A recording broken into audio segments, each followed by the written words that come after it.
Em nome do Pai que me criou, em nome do Filho que me resgatou, em nome do Espírito Santo que me santificou, divina vontade, reina na minha vontade. Ó minha mãe, eu te amo e tu me amas, dai-me um gole da vontade divina, minha alma. Me abençoa, Mãe, para que todas as minhas ações sejam feitas diante de vossos olhos maternais. Em nome do Pai, do Filho e do Espírito Santo. Amém. Então, vamos continuar a nossa extraordinária formação sobre o livro do Stephen Pressfield, Da Guerra da Arte, um estudo bem aprofundado, né, sobre esses limites que nós temos internos, que nos apavoram, que nos atrasam, que nos fazem resistência total ao crescimento que Deus deseja para todos nós, né, para que possamos evoluir. Então, a gente está fazendo a leitura do Livro do Céu, volume 1, uma meditação. Estamos tratando muito desse tema, né? Falando muito sobre o que realmente é a vida na divina vontade e o quanto a vontade humana precisa ser extirpada, totalmente extirpada mesmo, né, da realidade nossa. E antes de começar o curso, tem um conteúdo, né, uma conversa que eu tive hoje com uma das filhas da comunidade nossa, né, uma das nossas educandas da divina vontade, e abriu minha mente, né? A pergunta, não a pergunta, mas a conversa que eu tive foi uma conversa daquelas que Jesus que responde, né? No meu caso sempre é isso que acontece, né? Que é Jesus que responde, que vem para poder, me ajudar a responder. Por isso que eu preciso muito da comunidade, porque se não tiver essa entrega, essa servidão, né, da minha parte, junto à minha comunidade, Jesus, o Espírito Santo, não tem para que trabalhar em mim. Então, eu sou filha dessa realidade. Então, eu estava conversando com ela estava logo cedo falando para mim se eu tinha lido o livro do São Luís Maria de Ligório sobre a conformidade com a vontade divina. E na conversa eu fui bem firme com ela, dizendo que não dá para a gente poder abordar assuntos de outros santos, a forma de outros santos abordarem a vontade divina, sem ser Luísa. Que todo o conteúdo antes de Luísa é somente assim, buscar uma perfeição muito grande aos olhos humanos e não a perfeição aos olhos divinos. Então, é uma diferença muito grande. Aí eu falei para ela que se eu colocasse, né, a conformidade do São Luís Maria de Ligório para ser estudado no meu canal, eu iria confundir totalmente o entendimento sobre a divina vontade, tá? Então, por quê? Porque Jesus, ele fala bem claro, não tem regras, né? Não tem nenhum tipo de perfeição humana em volta, né, da vida na divina vontade. Essa perfeição é o vínculo de perfeição divina, né, que é o vínculo da caridade. A caridade que ela é acima de tudo, de tudo. Então, a caridade, quando ela está sendo a base, né, do serviço a Deus, da união com Deus, que é a base principal da divina vontade, a caridade às vezes faz coisas que você tem que entender sem entender, né? Porque ela tudo espera, ela tudo perdoa. A caridade, ela né, trabalha num grau assim de muita perfeição que eleva até os entendimentos humanos referente a isso. Então, atrapalha bastante, por causa que Jesus deixa muito claro que a vida em conformidade com a vontade dele é a vida de servidão. É a vida que você tem regras básicas que você precisa seguir e você não pode passar dos limites daquelas regras, porque você tem um entendimento de que a divina vontade, que a vontade divina é aquilo que a igreja colocou, né? Que foi colocado pela igreja e você não pode ultrapassar, não pode... chega um ponto que você tem um limite, você não vai além desse limite, tá? E o amor faz você ultrapassar os limites. Então, aí Jesus deixa muito claro. Então, aí o trabalho de Luísa, né, que ela, né, nos ajudou trazendo o livro do céu, nos traz uma realidade totalmente diferente, né? que é viver na divina vontade, é vida, é viver, né? Então, sim, eu, na conversa com ela, eu fiquei meio assim, chateada um pouco no começo, porque ela falou assim, mas só que eu preciso saber o que é a divina vontade, eu preciso entender, né, o que é fazer a vontade divina. Eu falei para ela assim, não tem entendimento, né, não é entender, é amar essa divina vontade e estar pronto para fazê-la, né? E então tudo que o material da igreja que ele trouxe até hoje, se fosse para poder a gente, né, viver na vontade divina conforme São Luís Maria de Ligório falou, conforme Santa Teresinha ensinou, conforme Santa Teresa d'Ávila mostrou, conforme São João da Cruz nos indicou, se fosse para isso, não teria necessidade de vir Luísa Picarreta. Não teria necessidade de Jesus pegar 82 anos da vida de Luísa e fazer ela escrever 36 volumes de um livro explicando claramente todo um evangelho do reino da divina vontade, se não fosse necessário. Então, claramente. Então, a vida na divina vontade é algo inédito, tá? É único, que vai assustar, pois é a gente incorporar Jesus em nós. É uma loucura aos olhos do mundo, pois é Jesus quem está falando em nós, ouvindo em nós, pensando em nós e fazendo através de nós. Essa é a vida da divina vontade. Não tem outro meio de se entender o que Jesus deixa claríssimo no livro do céu. Você tem que entender a diferença. Ou você pratica o que é as coisas, né, conforme os homens entenderam e nos explicaram. A igreja colocou as regras, os mandamentos que foram dados por Jesus, dados por Deus na Bíblia, ou você fica, né, sempre regrado a não sair disso. Isso é praticar a vontade divina e fazer a vontade divina. Agora, viver a vontade divina é você ser livre para obedecer a inspiração clara do Espírito Santo, sobrenaturalmente, que vai vir sobre você e vai te usar como roupa, que vai te vestir.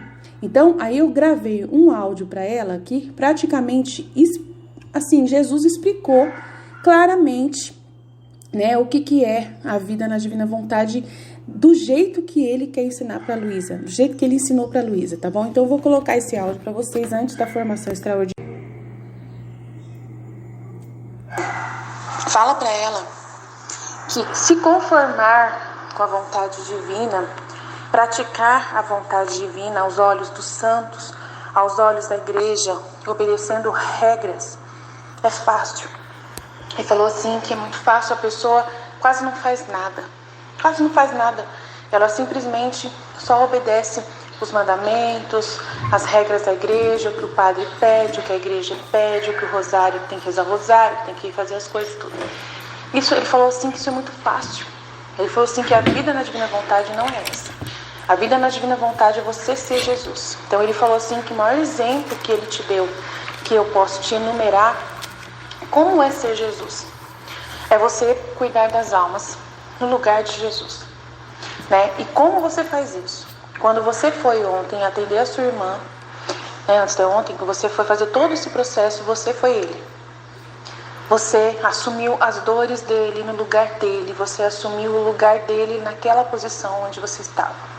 De falar, de chamar atenção, e sempre você corre um risco, né? E você está sempre correndo risco, sempre. E quando você faz essas coisas na divina vontade, né? Você fazendo com Jesus, não importa o resultado que você vai conquistar, você crê que você está fazendo no lugar de Jesus, com Jesus, na divina vontade. Então, você não tem medo, você não pode ter medo. Quando Jesus te pedir para você fazer uma missão, seja ela onde for, como for, de que forma for, você vai ser ele, mas sem falar que você é ele. Você vai somente ter a ciência do que ele faria no seu lugar, o que ele gostaria que fosse feito naquele lugar. Você sempre, em todos os lugares aonde você estiver, você vai ser o olhar de Deus, a mão de Deus, a palavra de Deus. Então você está numa reunião, por exemplo, do seu grupo lá. E aí você é Jesus lá, o seu olhar é de Jesus, né? Os seus ouvidos é de Jesus. E você sabe, e Jesus vai tocar só em você, só em você. Só você vai ter o dom da divina vontade. Ele vai dizer para você, vai inspirar para você o que ele quer naquela reunião, o resultado daquela reunião. E você vai obedecer ele na hora que você vai sentir uma chama ardente no seu coração e você vai falar diante das pessoas sem medo, corajosa. Qual foi a definição dada por Jesus naquela situação? Você não vai ter medo. As pessoas nem sempre vão entender o que você está fazendo. As pessoas nem sempre vão compreender o que você está mostrando. Mas você vai ter que fazer. Porque se você não fizer, você fica com medo, você fica com receio, você vai simplesmente só ser uma serva que vai sempre ficar com medo, com receio. Então você não tem medo de arriscar-se. Então mesmo se você não sendo coordenadora, mesmo você não tendo a palavra, você vai e fala. Porque você é a voz da divina vontade. As pessoas ao redor vão silenciar-se, porque elas vão perceber a majestade da onipotência do que você falar. Mas aquela pessoa que é soberba, aquela pessoa que é terrível, ela não vai se abaixar e ela vai fingir que você não existe.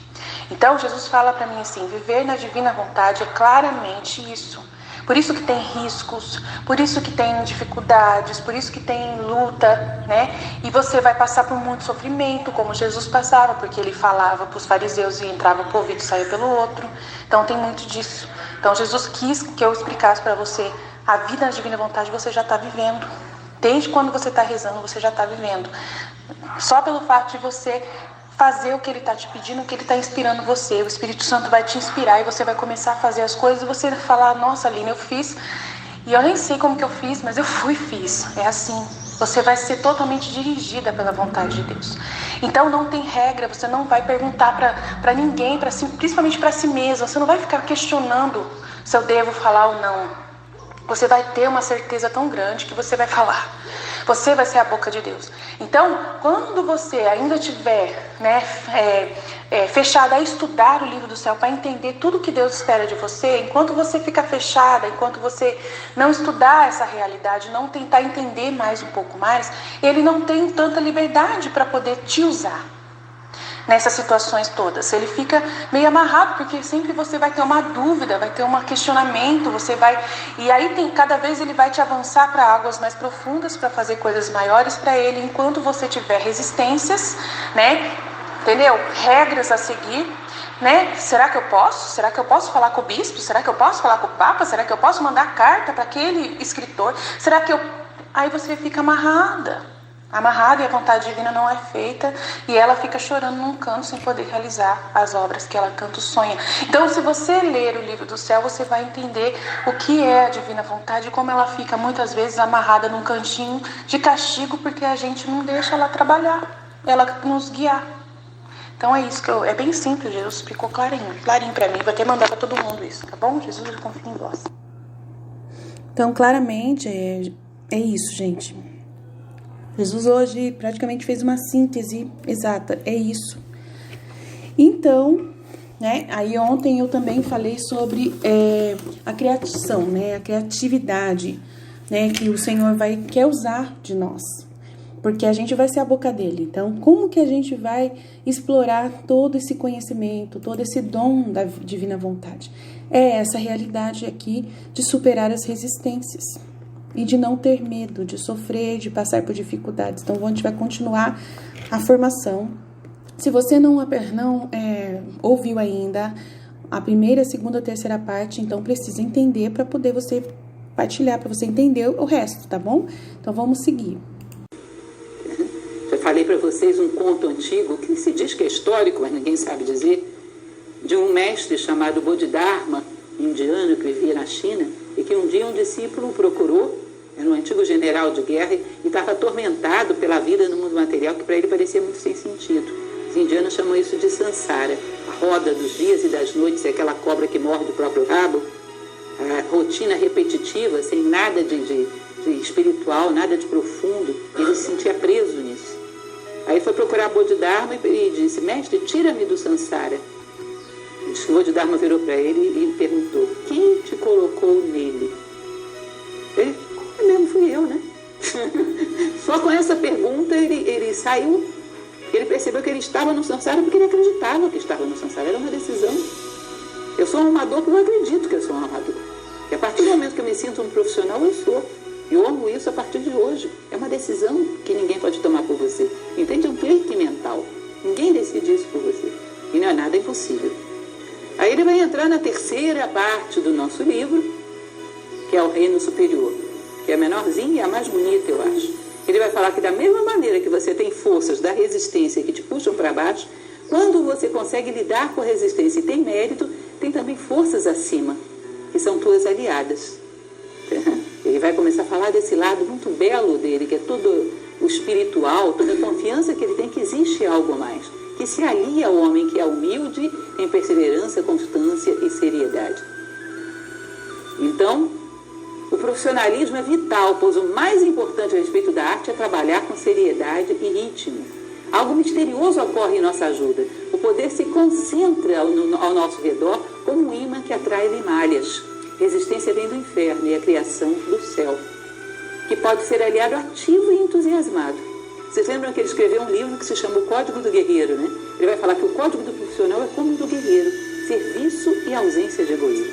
Quando uma pessoa trabalha assim, séria, com perseverança, constância, espírito de serviço, ausência de egoísmo, ele invoca algumas forças que o inspiram, sopram coisas ao seu ouvido. E aí vem a qualidade, aí vem o conteúdo que nenhum ser humano é capaz de criar sozinho, senão vai fazer uma obra medíocre.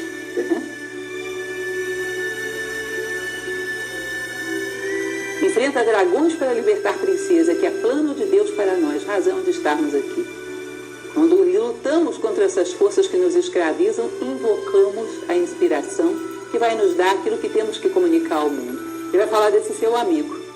Entre muitas coisas que ele fez, ele, num certo momento da vida, foi morar numa cidadezinha do interior da Califórnia, que ele tinha um amigo que morava nesse trailer aí, Paul Rink.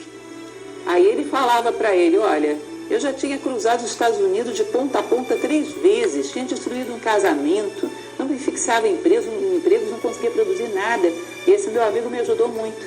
Ele disse que o que eu tinha que fazer e me passou algo muito especial, que era uma oração que ele sempre usava antes de começar a trabalhar, que é no início da Odisseia, o hino de Homero de invocação às musas. Isso para mim se tornou um rito a partir daí. Quando eu começo a trabalhar, eu recito esse hino de invocação às musas e começo a fazer o meu trabalho. E ele me ensinou essa importância da seriedade, da perseverança e da constância. Eu passei 26 meses cutucando o teclado da minha máquina escrevendo um livro, que nunca foi publicado. Levou 10 anos para o meu primeiro livro ser publicado depois disso, que foi Beggar Vence. Mas quando eu escrevi Fim, eu me senti vitorioso, porque eu tinha vencido a resistência. Aí fui visitar o Paul Rink, todo animado para dizer para ele, terminei meu livro. Ele disse, ótimo, comece o outro hoje. sem grandes euforias. Tá bom, terminou, legal, parabéns. Começa outro hoje. E não importa se vai ser publicado, se não vai, nunca foi. Foi pro lixo esse livro dele, parece. Nem o que ele escreveu depois, mas ele venceu a resistência, entende? Ganhou o seu espaço com seriedade. Pá, pá, pá, pá. Inexoravelmente, 26 meses, sentando todos os dias numa máquina, escrevendo ininterruptamente. Um livro que nunca foi publicado, mas valeu a pena, porque ele se tornou estilo impresso. Entende isso? Construiu a si próprio como profissional. Ele diz que você acredite no que você quiser, mas ele vai dizer a inspiração que ele tem, porque como ele sente essa questão do metafísico. Sempre as forças da natureza, as forças inteligentes da natureza, foram personificadas por diferentes civilizações com diferentes nomes. As musas eram filhos de Zeus, que era o poder, com Mnemosyne, que é a memória. E eram seres que inspiravam todas as artes. Se dizia na Grécia que ninguém produzia nada de qualidade sem participação das musas. E ele então tomou essas musas como fonte da sua inspiração. Tá? Ou seja, as criações mais belas vêm de algo sobre-humano, como se você tivesse o mérito da humildade, da perseverança e constância e se tornasse digno de algo vir até você. Os alquimistas medievais diziam que você esculpe o cálice e o vinho é depositado pelos deuses, porque o vinho é de exclusividade divina. Ou seja, a grande essência que você vai deixar ao mundo é uma ponte entre o céu e a terra que você construiu através da tua humildade, da tua perseverança e da tua constância. O mérito da ponte é teu, mas o produto é divino, tá? Porque senão não presta. Aí ele coloca um trecho de Platão, do Fedro, olha que bonito. Platão falava isso mesmo, que você distingue claramente uma obra tecnicamente perfeita de uma obra inspirada. Uma obra tecnicamente perfeita, bom, tem muito primor, tem muito esforço, mas não muda a vida de ninguém. Eu falo sempre para vocês a respeito daquele compositor espanhol, qual é o nome dele? Astor Piazzolla. Que uma ocasião ele faz uma excelente apresentação e as pessoas dizem para ele: você tocou muito bem. E ele diz: muitas vezes eu toco muito bem, mas poucas vezes eu faço música. Entende? Ser limpo e puro o suficiente para que a música passe através de você. E aí você está fazendo algo que realmente muda a vida das pessoas. Eleva a consciência, traz algo de novo ao mundo. Como diz o Dhammapada budista, mais do que 1000 palavras sem sentido, vale uma que traz consolo a quem a ouve. Tá? Você pronunciou a tua palavra, foi ponte. Então esse trecho do Fedro é lindo, vejam só. O terceiro tipo de possessão e loucura é o das musas. Se um homem chega à porta da poesia intocado pela loucura das musas, acreditando que apenas a técnica fará dele um bom poeta, ele e suas composições jamais atingem a perfeição, mas são completamente eclipsadas pelo desempenho do louco inspirado. Ou seja, aquele que recebe uma inspiração superior, o que ele faz... Vocês lembram de Amadeus, Mozart com Salieri? Mozart não fazia rascunho das coisas que ele escrevia. Era de primeira vista, ele escrevia e estava pronto. Ele não rascunhava, ele não fazia correções. Salieri ficava enlouquecido porque trabalhava em cima de uma música anos e não saía nem perto da perfeição de Mozart. A inspiração, o louco inspirado, tem algo de divino na obra dele. Não é simplesmente um técnico.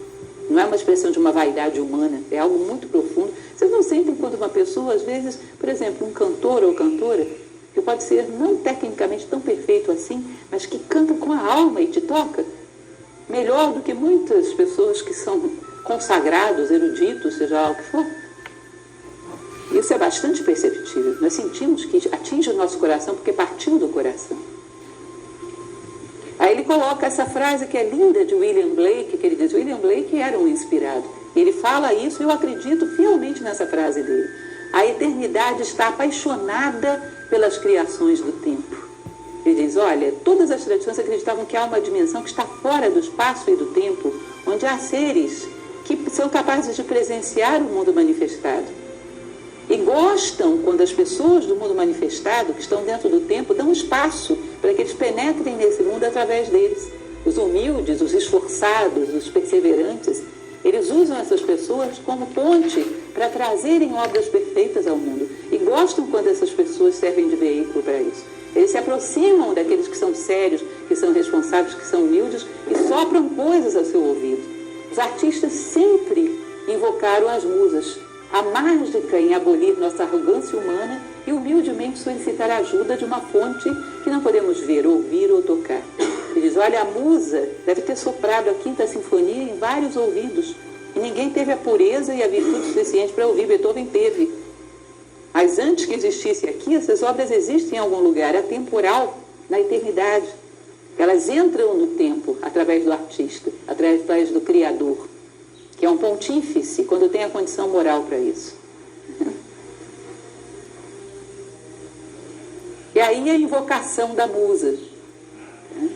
Vou lê-la toda, mas apenas para vocês terem uma ideia, isso é muito fácil de achar, essa é a introdução da Odisseia de Homero. Ele vai comentar alguns detalhes dessa introdução, que nós vamos ver. Ele diz: Homero pede às musas que mantenham viva para mim a história do herói. Ou seja, ele não pede mérito, ele não pede sucesso, ele pede memória. Ó musa, não deixe que eu me esqueça da história de Ulisses. Ele só pede isso. O maior mal do homem é o esquecimento, né?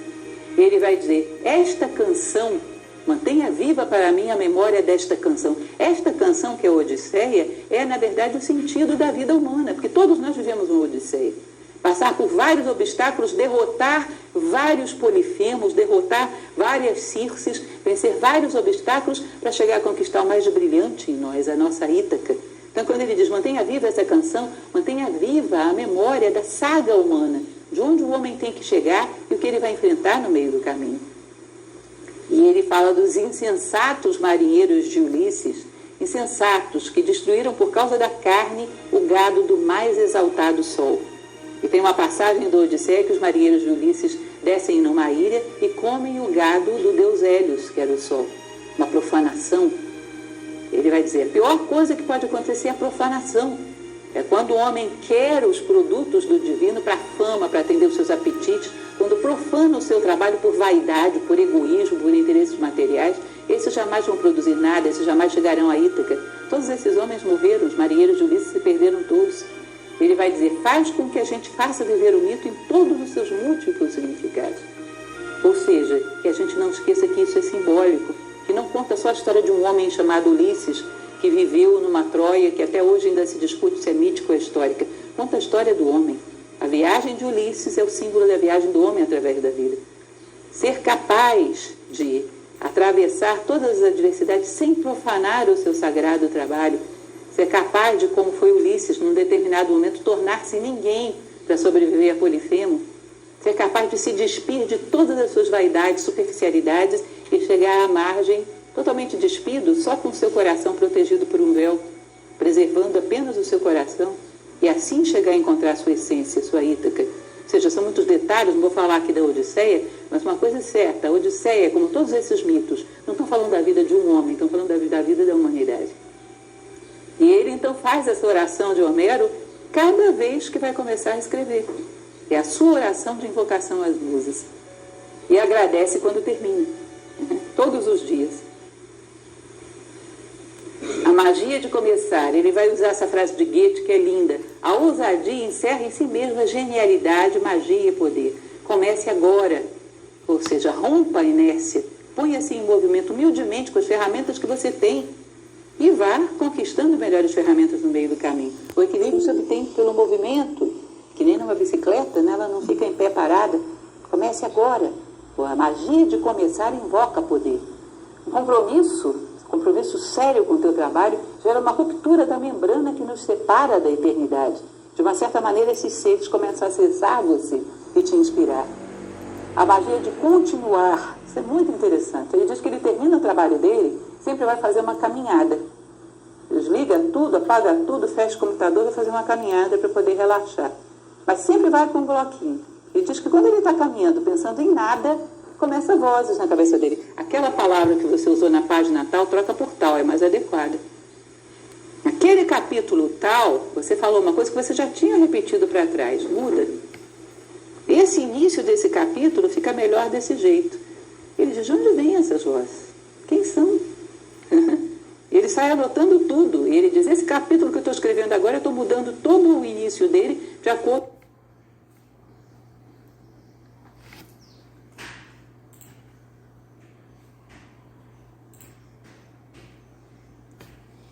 Então, assim, dá pra gente poder ter uma noção já nesse primeiro momento, né? É interessante. Como é interessante? É não desistir, né?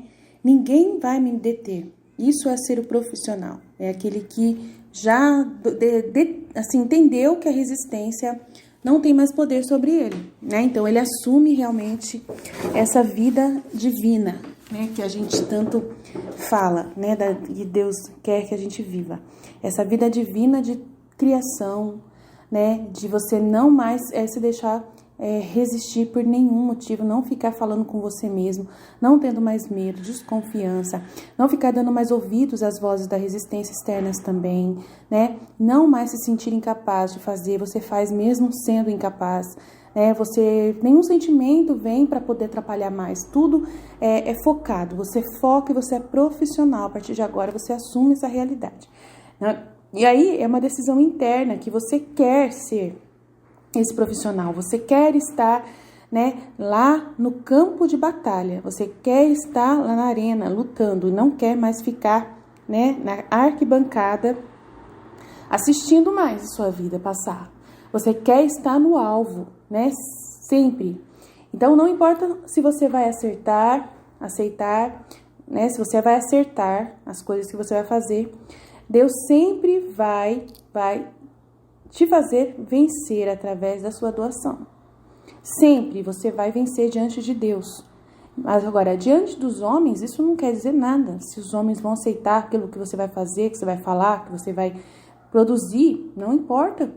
Agora, o que Deus vai olhar é que você o defendeu, que você o representou, que você criou, que você pôs a sua mão na massa, que você arriscou, que você não ficou assistindo de mãos cruzadas, com medo de nunca dar certo ou sem nunca arriscar se vai dar certo.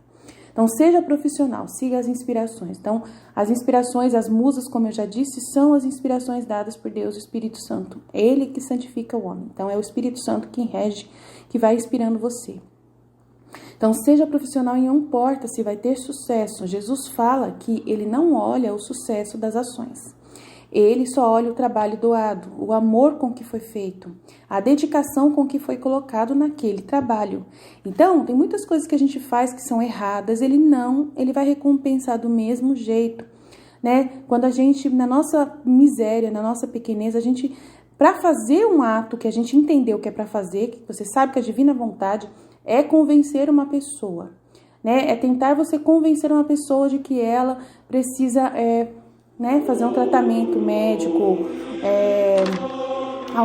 qualquer coisa desse tipo, né? Que você quer fazer um tratamento médico, você tem essa missão, Jesus te deu essa missão. Aí você vai trabalhar tudo que for necessário para convencer aquela pessoa, você é Jesus na vida dela. Então você vai ver, você vai estudar, né? Quais são os momentos oportunos. Jesus já colocou para você que você precisa indicar um tratamento para aquela pessoa está claramente, assim, demonstrando sentimentos, estresse, nervosismo na sua casa. Você está vendo que a situação está difícil dentro da sua família, da sua casa. E tudo depende de Jesus já ter colocado no seu coração, já te inspirou, já te mostrou que você está vendo que aquela pessoa precisa de um tratamento psicológico ou qualquer outra coisa. E ela é teimosa, né? E você precisa ser Deus naquele lugar para falar a verdade, para poder, né, se impor a vontade de Deus, né? Para que isso aconteça. Mas como fazer isso com amor? Então Deus ele vai te deixar as inspirações de como fazer isso com amor, né? Como você fazer a divina vontade reinar, como a vontade de Deus vai acontecer. Você precisa falar com essa pessoa, você tem que ter coragem. Essa pessoa às vezes não vai ouvir no primeiro momento, você não vai desistir, você vai esperar uma nova oportunidade. Quando você vê que tem uma nova oportunidade, que essa pessoa teve um ataque de estresse muito grande, você vai falar para ela assim: nossa, você está me deixando totalmente traumatizada com o seu jeito de agir, né? Eu não sei mais como lidar com essas crises que você está tendo. Claramente, a gente está vendo claramente que você precisa de ajuda.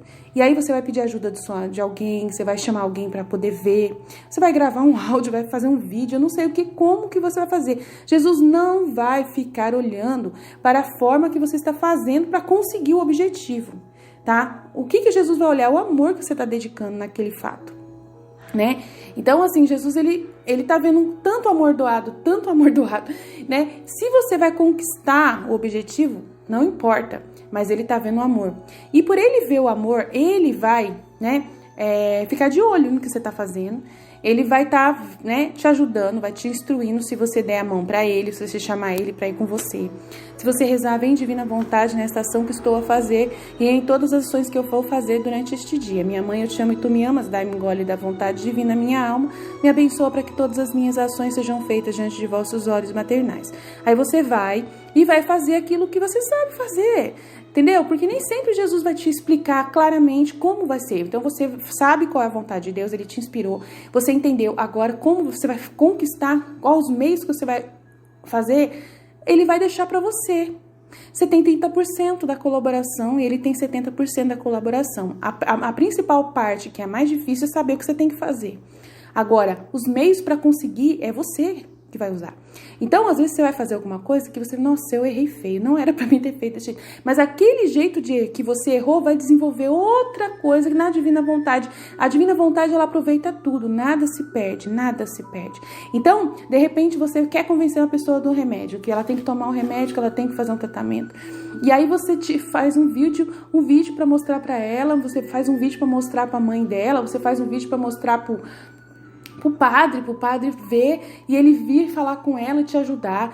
Você vai mandar esse vídeo mostrando para ela, olha o que você fez, qual foi a cena, se assista, veja como você está agindo comigo, como você está tratando seu filho, como você está tratando a sua esposa, como você está tratando o seu parente, tal. Dá para ver claramente que você não está no seu estado normal. Como, entendeu? Jesus, ele não... Aí a pessoa pode julgar você de todas as formas possíveis. Ela pode pensar que você está fazendo uma coisa absurda. Nossa, que isso? Nunca vi um negócio desse? Como que pode? Aí você vai falar para ela assim, me desculpa, eu sabia, né, que você tava com esse problema e eu não sabia como abordar essa situação. O único jeito, a minha tecnologia que eu usei foi meu celular para filmar aquilo lá, para mostrar para você que tem alguma coisa errada, que você precisa de ajuda urgente. Eu não sei, eu não sabia mais o que fazer, mas eu te amo e eu quero você bem, eu quero a gente ficar bem, eu quero continuar com você aqui na minha casa, eu quero continuar que a nossa família seja uma família pacificada, a gente poder viver junto, e eu te amo, eu movo os céus e a terra por você, em nome de Jesus, para a glória dele. Então ele me explicou, né? Aí se você quiser falar de Jesus, você fala, eu falo, eu não tenho vergonha, eu sempre falo mesmo, olha, foi Jesus, eu tenho uma inspiração, Jesus, eu orei por você, Jesus colocou no meu coração, eu falo mesmo, não tenho vergonha, custe o que custar, passa por passar. Se você não quiser falar de Jesus, não precisa falar, é no seu serviço, tá? É no seu emprego, é com a sua chefe, você não quer falar de Jesus, não fala, não tem problema, se você não quiser falar de Jesus, você não fala, usa outro método de você falar. Mas pelo menos você está fazendo a divina vontade e está movendo-se, não está parado, entendeu? É isso que Jesus olha, é isso que Jesus fala. Então, inspirações, isso é seguir a inspiração. Então, não importa, se não der certo, você não conseguiu, aquela pessoa não te agradeceu naquele dia, ela não elogiou você, ela não fez, você está tranquilo, você fica em paz. Porque você fez a sua parte, você fez tudo que estava ao seu controle, o resto é Deus que vai fazer.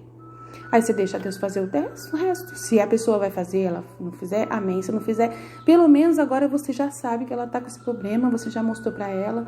Aí quando ela vir falar com você, ela não tem mais como fugir dessa realidade, que você já viu, mostrou, né? Ela pode ficar emburrada por dias com você, mas ela uma hora ela vai, se ela te amar, se ela tiver algum sentimento por você, se ela tiver algum respeito, ela vai acabar cedendo, ou vai te pedir pra você ir junto com ela, entendeu? Aí você vai, faz tudo que for necessário. Isso é amar.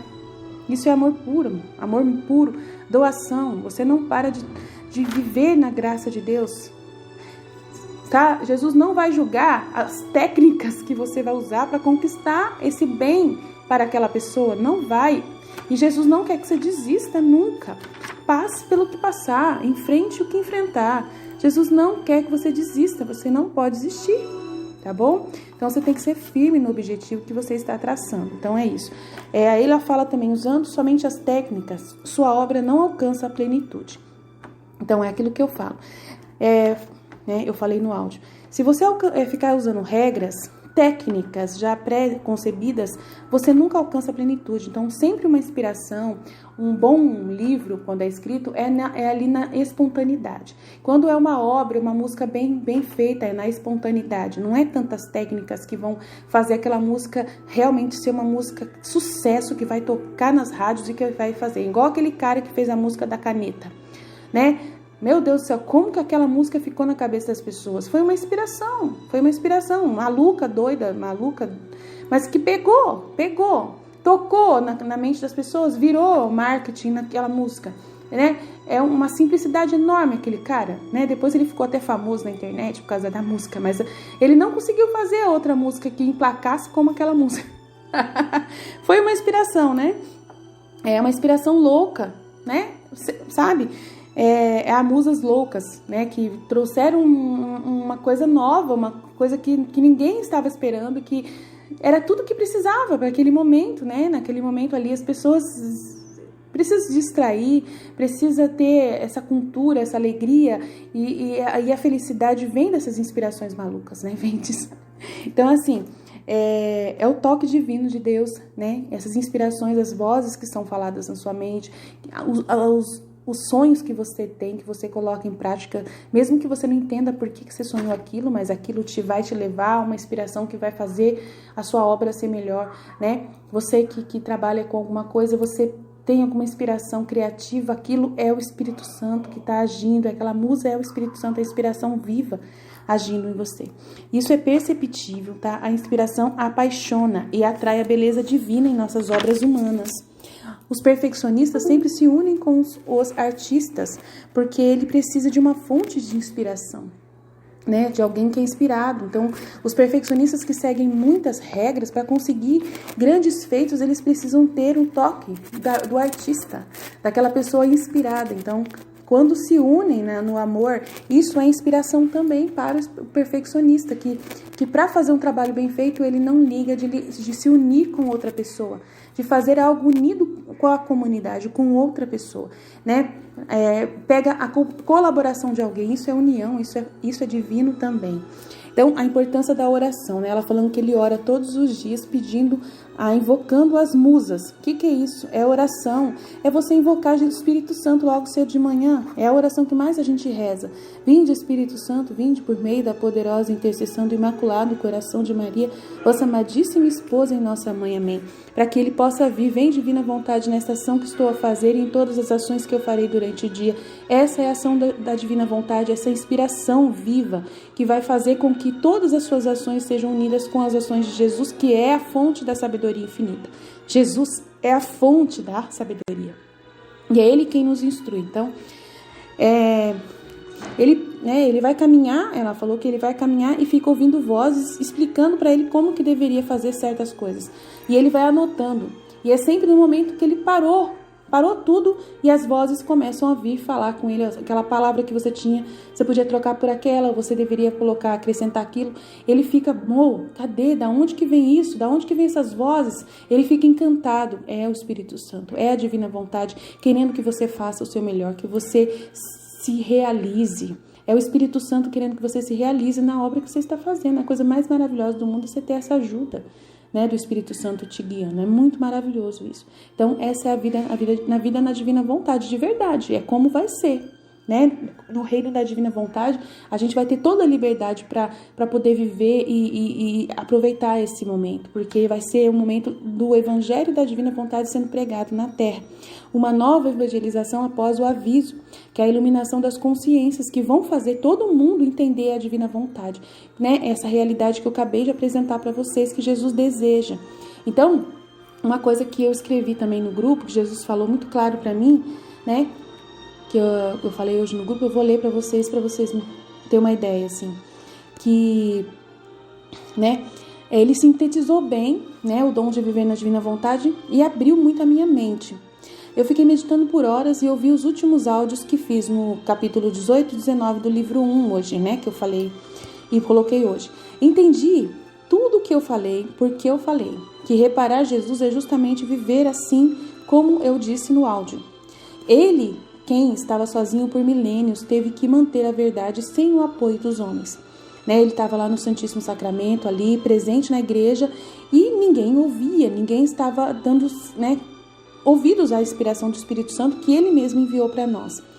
E ele manteve a verdade, né, do Evangelho sem o apoio total dos homens. A gente estava só, né, estudando ali o Evangelho básico, né? E ele mostrou, né, me mostrou nas minhas conversas muitos erros da igreja. Né, a Idade Média, a Inquisição, as cruzadas, foi uma vergonha, né?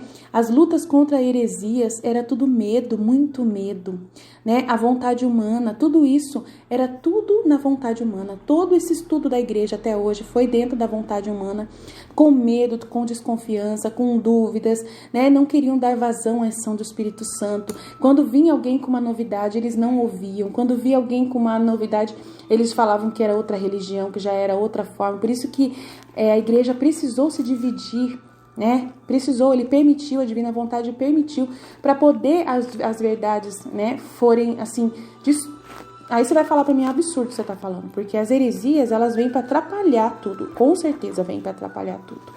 Mas elas só se tornam heresias por causa da falta de diálogo e de amor, né? E de conversar. Então, como não teve conversa, como as pessoas foram julgadas sem serem assim sequer ouvidas, né? E como essas pessoas que foram ouvidas ou que não foram ouvidas, que foram julgadas, elas não eram humildes para poder unir a sua verdade com a verdade da igreja, então elas fizeram, né, o cisma acontecer de diversas formas.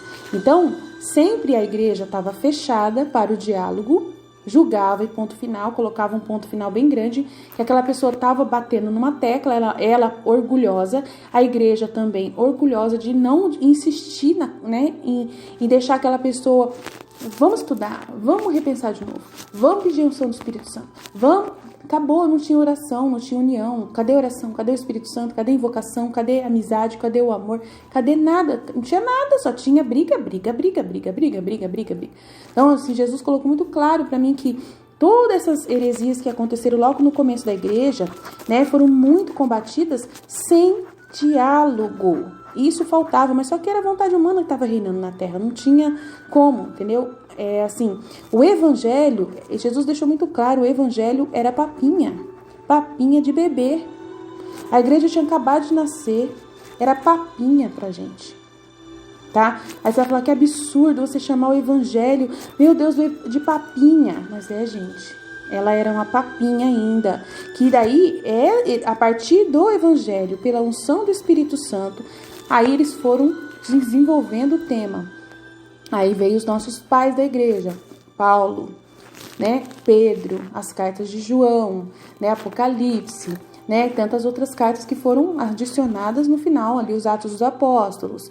E assim depois veio os conteúdos dos nossos papas. E assim o magistério foi se formando, a tradição foi se formando e esse alimento papinha foi se transformando num alimento mais, né, consistente durante os séculos. Mas mesmo assim a igreja não deixava de manter-se fechada, né, na divina vontade. A divina vontade fechada, porque o Espírito Santo estava na igreja e Jesus, ele estava tentando, mas estava difícil. Então ele explica isso no livro do céu, né? E o Espírito Santo, Pentecostes, iluminou muitos, né? Mas houve a falta do amor, houve a falta de diálogo. E aí não acreditaram em suas palavras de que ele estaria até o fim dos tempos conosco. Não acreditaram. Jesus falou claramente para mim assim, se eles tivessem acreditado, eles teriam me consultado toda vez, pedido o Espírito Santo. Não pediram. Começaram a ter medo de pedir o Espírito Santo, porque começaram a ver que as outras pessoas estavam trazendo heresias, fecharam para a ação do Espírito Santo, abafando qualquer conversa, qualquer diálogo. Aí teve concílios que foram muito iluminados, teve outros que foi só confusão, medo, atitudes impensadas, né? E eu não vou entrar nesses méritos porque eu não tenho assim, autoridade para poder ficar tratando da história da igreja, tá? Eu não tenho, eu sou honesta, não dá para me estudar livro do céu e história da igreja junto, né? Aos poucos, devagar, eu chego lá. Então, prefiro só falar que se o reino, né, se reinou a vontade humana, reinou isso a vontade humana durante milênios, enquanto o dom da divina vontade não estava realmente como é isso real. Esse dom dependia muito de Jesus e Maria. Esperar, né, todo mundo comer as papinhas, né, que Jesus nos trouxe, o evangelho. Desse evangelho surgiu os mais alimentos dados pelos pais e pelos escolhidos doutores da igreja. Até a igreja haver se fortalecido um pouco, achar uma alma corajosamente humilde. E Jesus conseguiu nos dar um alimento mais sólido, vitaminado, o livro do céu. Agora eu entendo, então, né, toda essa necessidade de a gente estudar o livro do céu e ligar o livro do céu a toda a Bíblia, porque o evangelho é a base, sempre vai ser a base, é dele que surgiu todo o entendimento para o livro do céu. Sem o evangelho não dá para entender o livro do céu. Então, não tem como fugir da Bíblia. A Bíblia sempre vai ser a base mais importante, a revelação mais plena que a gente precisa ter. Mas o livro do céu vem iluminar e explicar todo o entendimento de como que nós não conseguimos ouvir a Jesus e não reparamos a Jesus. Então, Jesus fala assim, que a gente não reparou ele, por quê? Por causa que a gente estava só com medo. Não tinha diálogo, não tinha conversa. Não tinha autoridade, ninguém obedecia à autoridade. Jesus dava autoridade para o Papa, para os bispos que estavam à frente, e eles não eram atendidos também. Jesus falou assim que a maioria do que aconteceu na terra de confusão foi não terem essas pessoas que não eram papas e não eram os bispos, que não tinham autoridade eclesiástica, eles queriam, né, se impor e não tinha diálogo, e eles saíam da igreja por causa do orgulho. O orgulho tão grande cegava eles e toda a inspiração do Espírito Santo se perdia por causa do orgulho que eles tinham tão grande de ter conhecido alguma coisa nova, de Jesus ter trazido uma realidade nova, um entendimento novo. E eles não queriam de jeito nenhum somar com o entendimento da igreja. Então, aí as heresias ficavam nuas e cruas do jeito que, com os erros totalmente contaminados da vontade humana daquela pessoa, não havia um momento de purificação junto com, né, a igreja reunida nos concílios, não se tinha concílios sempre, era de vez em quando, raramente, né? E tinha muitas dificuldades, a igreja sempre, né, muito assim, muito mandona, meio também, tinha tudo isso.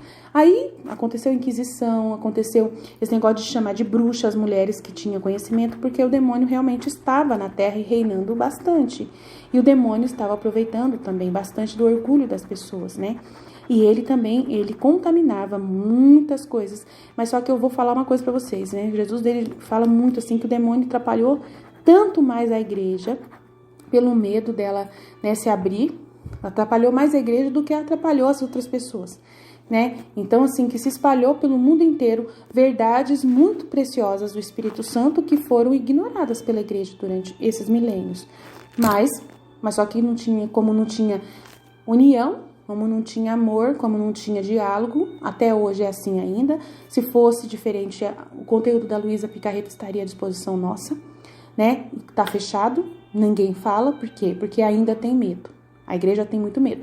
Ela não fala dos segredos de Fátima, não fala das mensagens de Nossa Senhora claramente pra gente, não assume que Nossa Senhora realmente ela está, né, sendo a corredentora que está agindo, não querem, né, abrir para o mundo, né, sobre essa realidade do dogma de corredentora e tantas outras coisas por causa do medo. Então a igreja continua deixando a vontade humana reinar. Jesus fala muito claramente no livro do céu isso. Então é difícil. Então reparar Jesus agora na divina vontade é justamente mudar todo esse conceito que a gente está vivendo. Totalmente esse conceito. Vai ser a força. Jesus não tem outro jeito, ele vai fazer isso à força, permitindo que venha os grandes castigos, né? Os grandes castigos que vão eliminar boa parte da humanidade que não adianta, que não tem conversa, que não tem jeito, que querem viver dessa forma mesmo, fechados. E as pessoas que se abrirem serão aqueles que vão ficar na terra para poder fazer essa realidade acontecer, do dom da divina vontade ser real, verdadeiro e acontecer plenamente. Então eu falo para as pessoas, olha, não precisa ter medo, né? Não precisa ter medo de viver o dom da divina vontade, tá?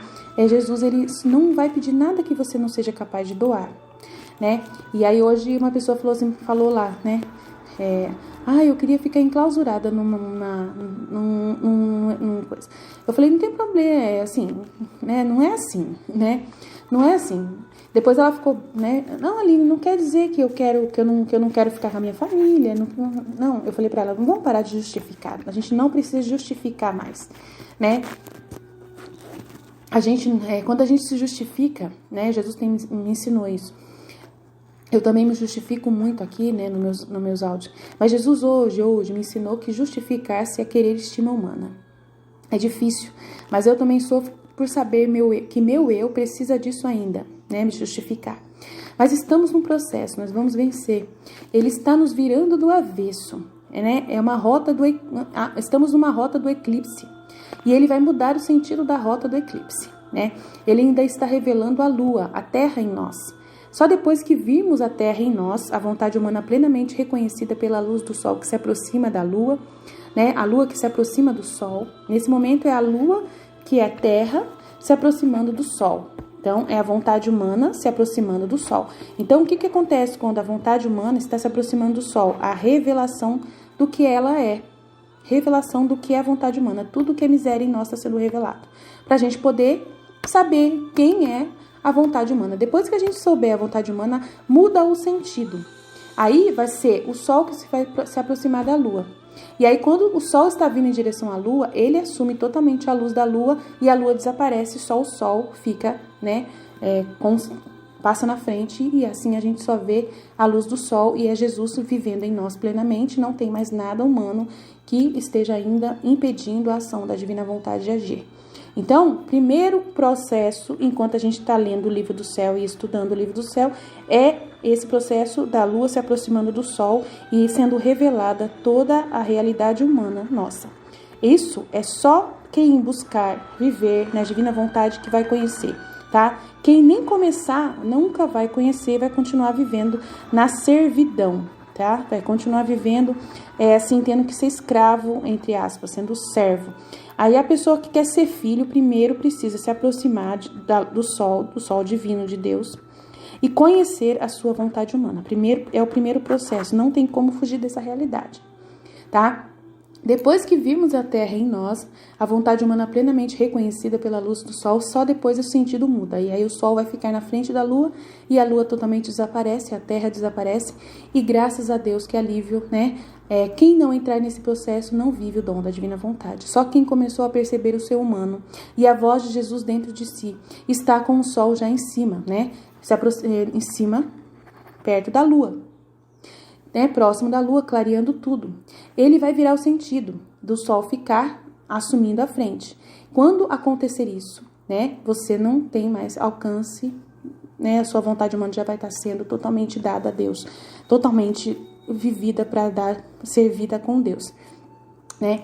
E reconhecer de uma vez por todas a vontade humana é saber plenamente o que é a divina vontade. E aí vai começar para valer a vida na divina vontade. Então, a pessoa, né, que vive nessa realidade, na divina vontade, precisa estar no meio das pessoas, né? É só no meio da luta que você vai poder viver na divina vontade. Senão, não tem como você viver sendo Jesus sem estar falando com os homens dele, reparando Jesus, se colocando na frente das pessoas para adorá-lo do jeito que ele quer ser adorado e amado. Você tem que ter o microfone nas mãos, você tem que assumir coordenações. O filho da divina vontade tem que ser padres, bispos, religiosos, leigos, atuantes, vozes de Deus, youtubers, profetas, pregadores, etc. Então, a gente tem que estar à frente de tudo, catequistas, né? E para a gente poder realmente ser voz, né, da divina vontade no mundo e espalhar o reino. Então, essa é a realidade. Então, meus irmãos e minhas irmãs, a gente vai continuar, né, vamos continuar ouvindo o que ela tem a dizer. Amém?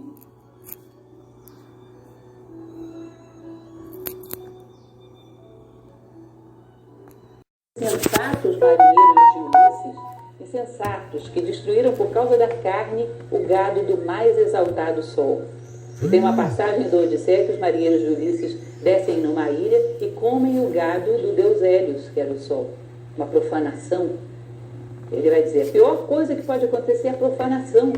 É quando o homem quer os produtos do divino para a fama, para atender os seus apetites, quando profana o seu trabalho por vaidade, por egoísmo, por interesses materiais, esses jamais vão produzir nada, esses jamais chegarão a Ítaca.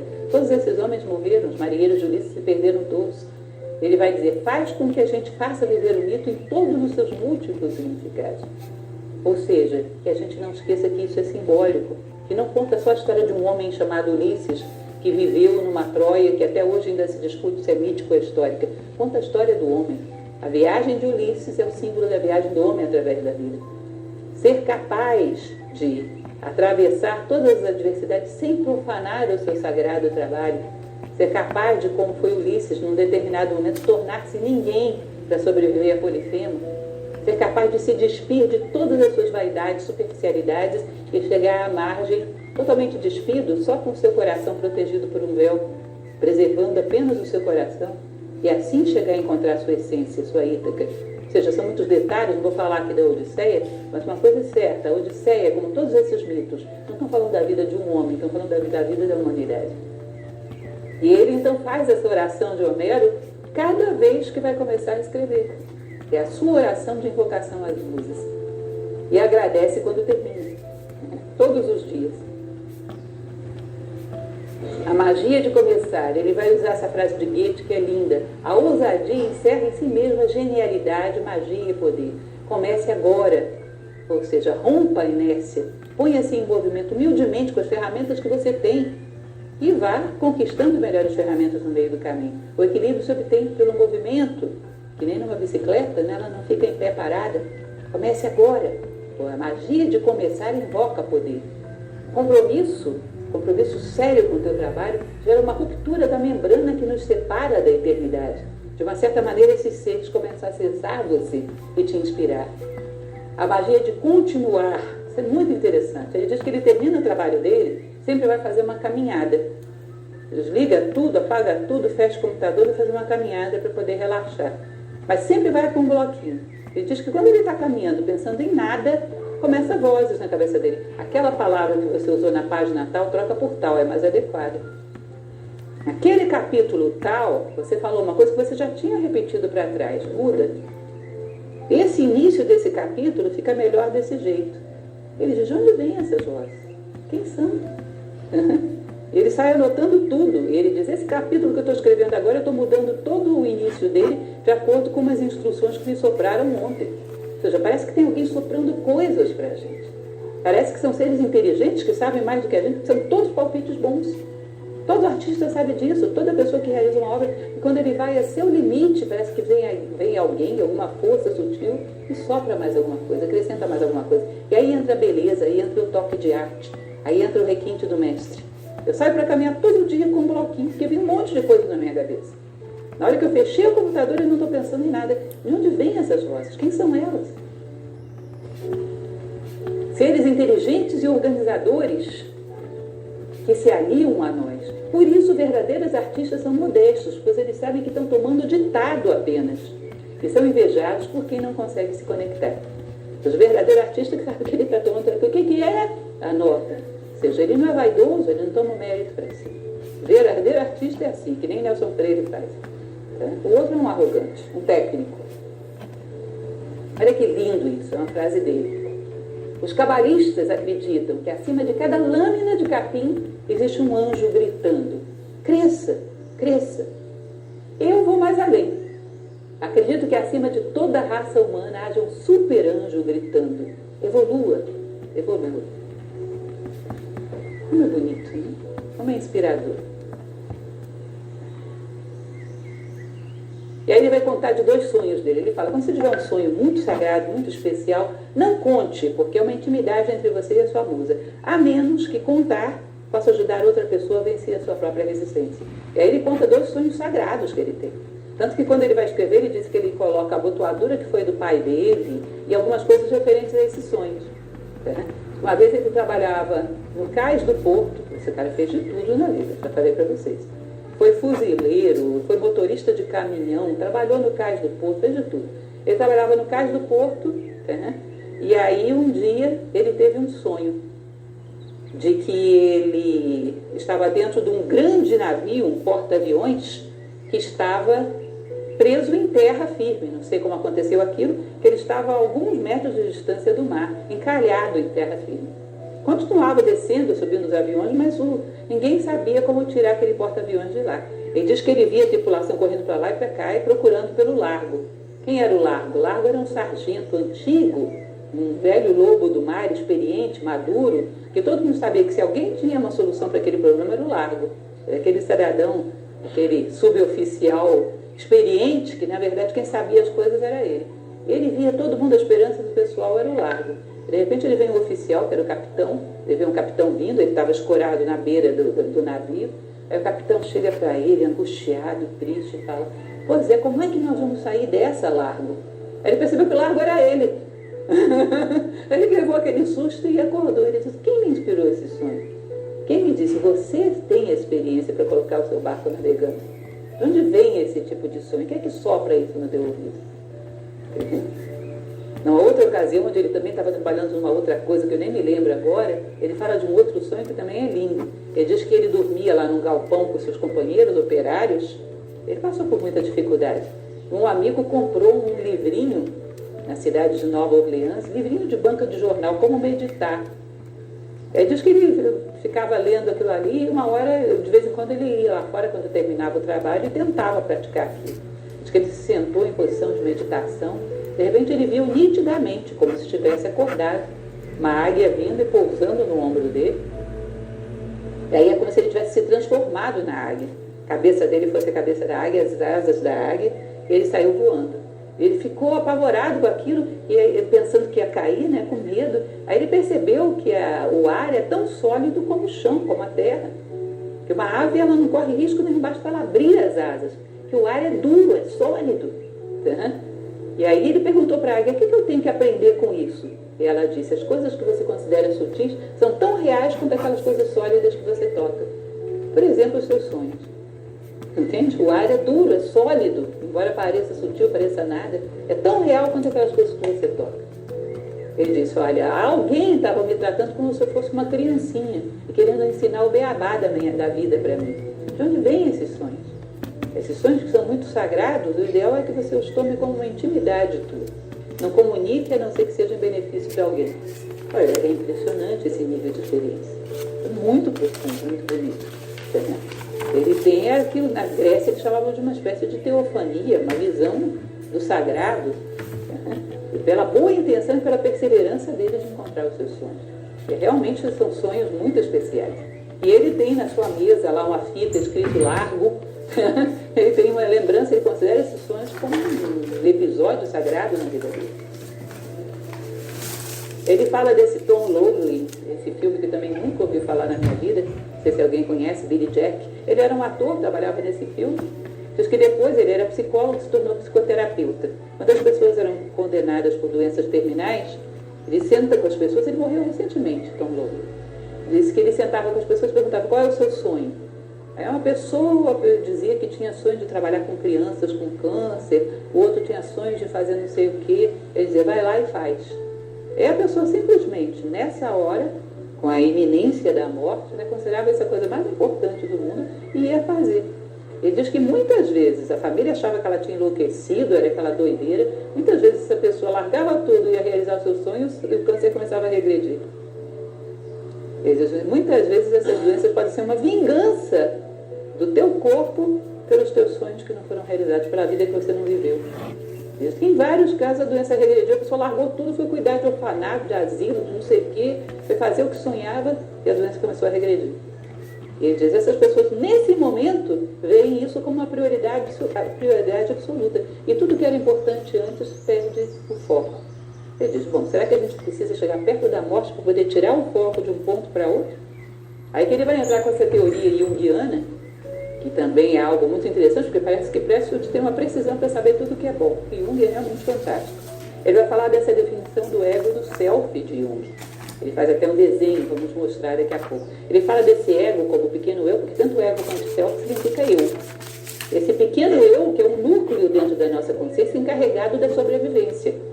Então, tudo que ousa fazer coisas que não servem para a sobrevivência, ele corta. Ele comanda, ele é necessário, porque ele garante que você vai ganhar sobre as adversidades e sobreviver.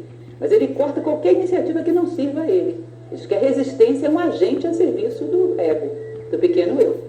Existe um self, que é um campo de consciência maior, onde aí você recebe a influência dos sonhos, das inspirações, de tudo aquilo que é divino, que inclui o ego, mas que é muito maior. Quando as pessoas se sentem na iminência, por exemplo, da morte, automaticamente a consciência sai do pequeno eu e vai para o self. Elas começam a achar importante visitar aquela pessoa que é um parente que elas não falam não sei quantos anos, pedir perdão, se reconciliar, achou importante fazer algo por alguém, automaticamente a consciência sai da sobrevivência e vai para um sentido de vida mais humano. E que a gente deveria ser capaz de fazer isso sem precisar estar na iminência da morte. Ele diz, a resistência trabalha para o ego, os anjos trabalham para o self.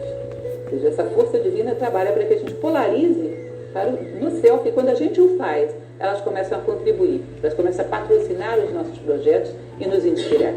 Para trabalhar, para subir eu trabalho com você, para se enfiar só na sobrevivência não. E aí, todo o trabalho feito em nome do ego é medíocre. Todo trabalho, quando é feito em nome do self, é divino. E tem a inspiração divina. Ele faz essa tabelinha, que eu acho muito bonita, para a gente reconhecer as motivações do ego, as motivações do self. O ego acredita que a morte é real. O self acredita que a morte é uma ilusão. Só um episódio, ele tem uma noção de eternidade. O ego acredita que o tempo e o espaço são reais. E você tem que viver um minutinho depois do outro. O self acredita que o tempo e o espaço são ilusões. Uma reflexão, um sonho como aquele que ele teve, pode te jogar 10 anos para frente ou mais. O tempo é mais uma questão de consciência do que propriamente uma questão cronológica. O ego acredita que todo indivíduo é diferente, independente um do outro. O self acredita que todos os seres são apenas um. E que, portanto, a tua realização depende de fazer alguma coisa pela realização do todo.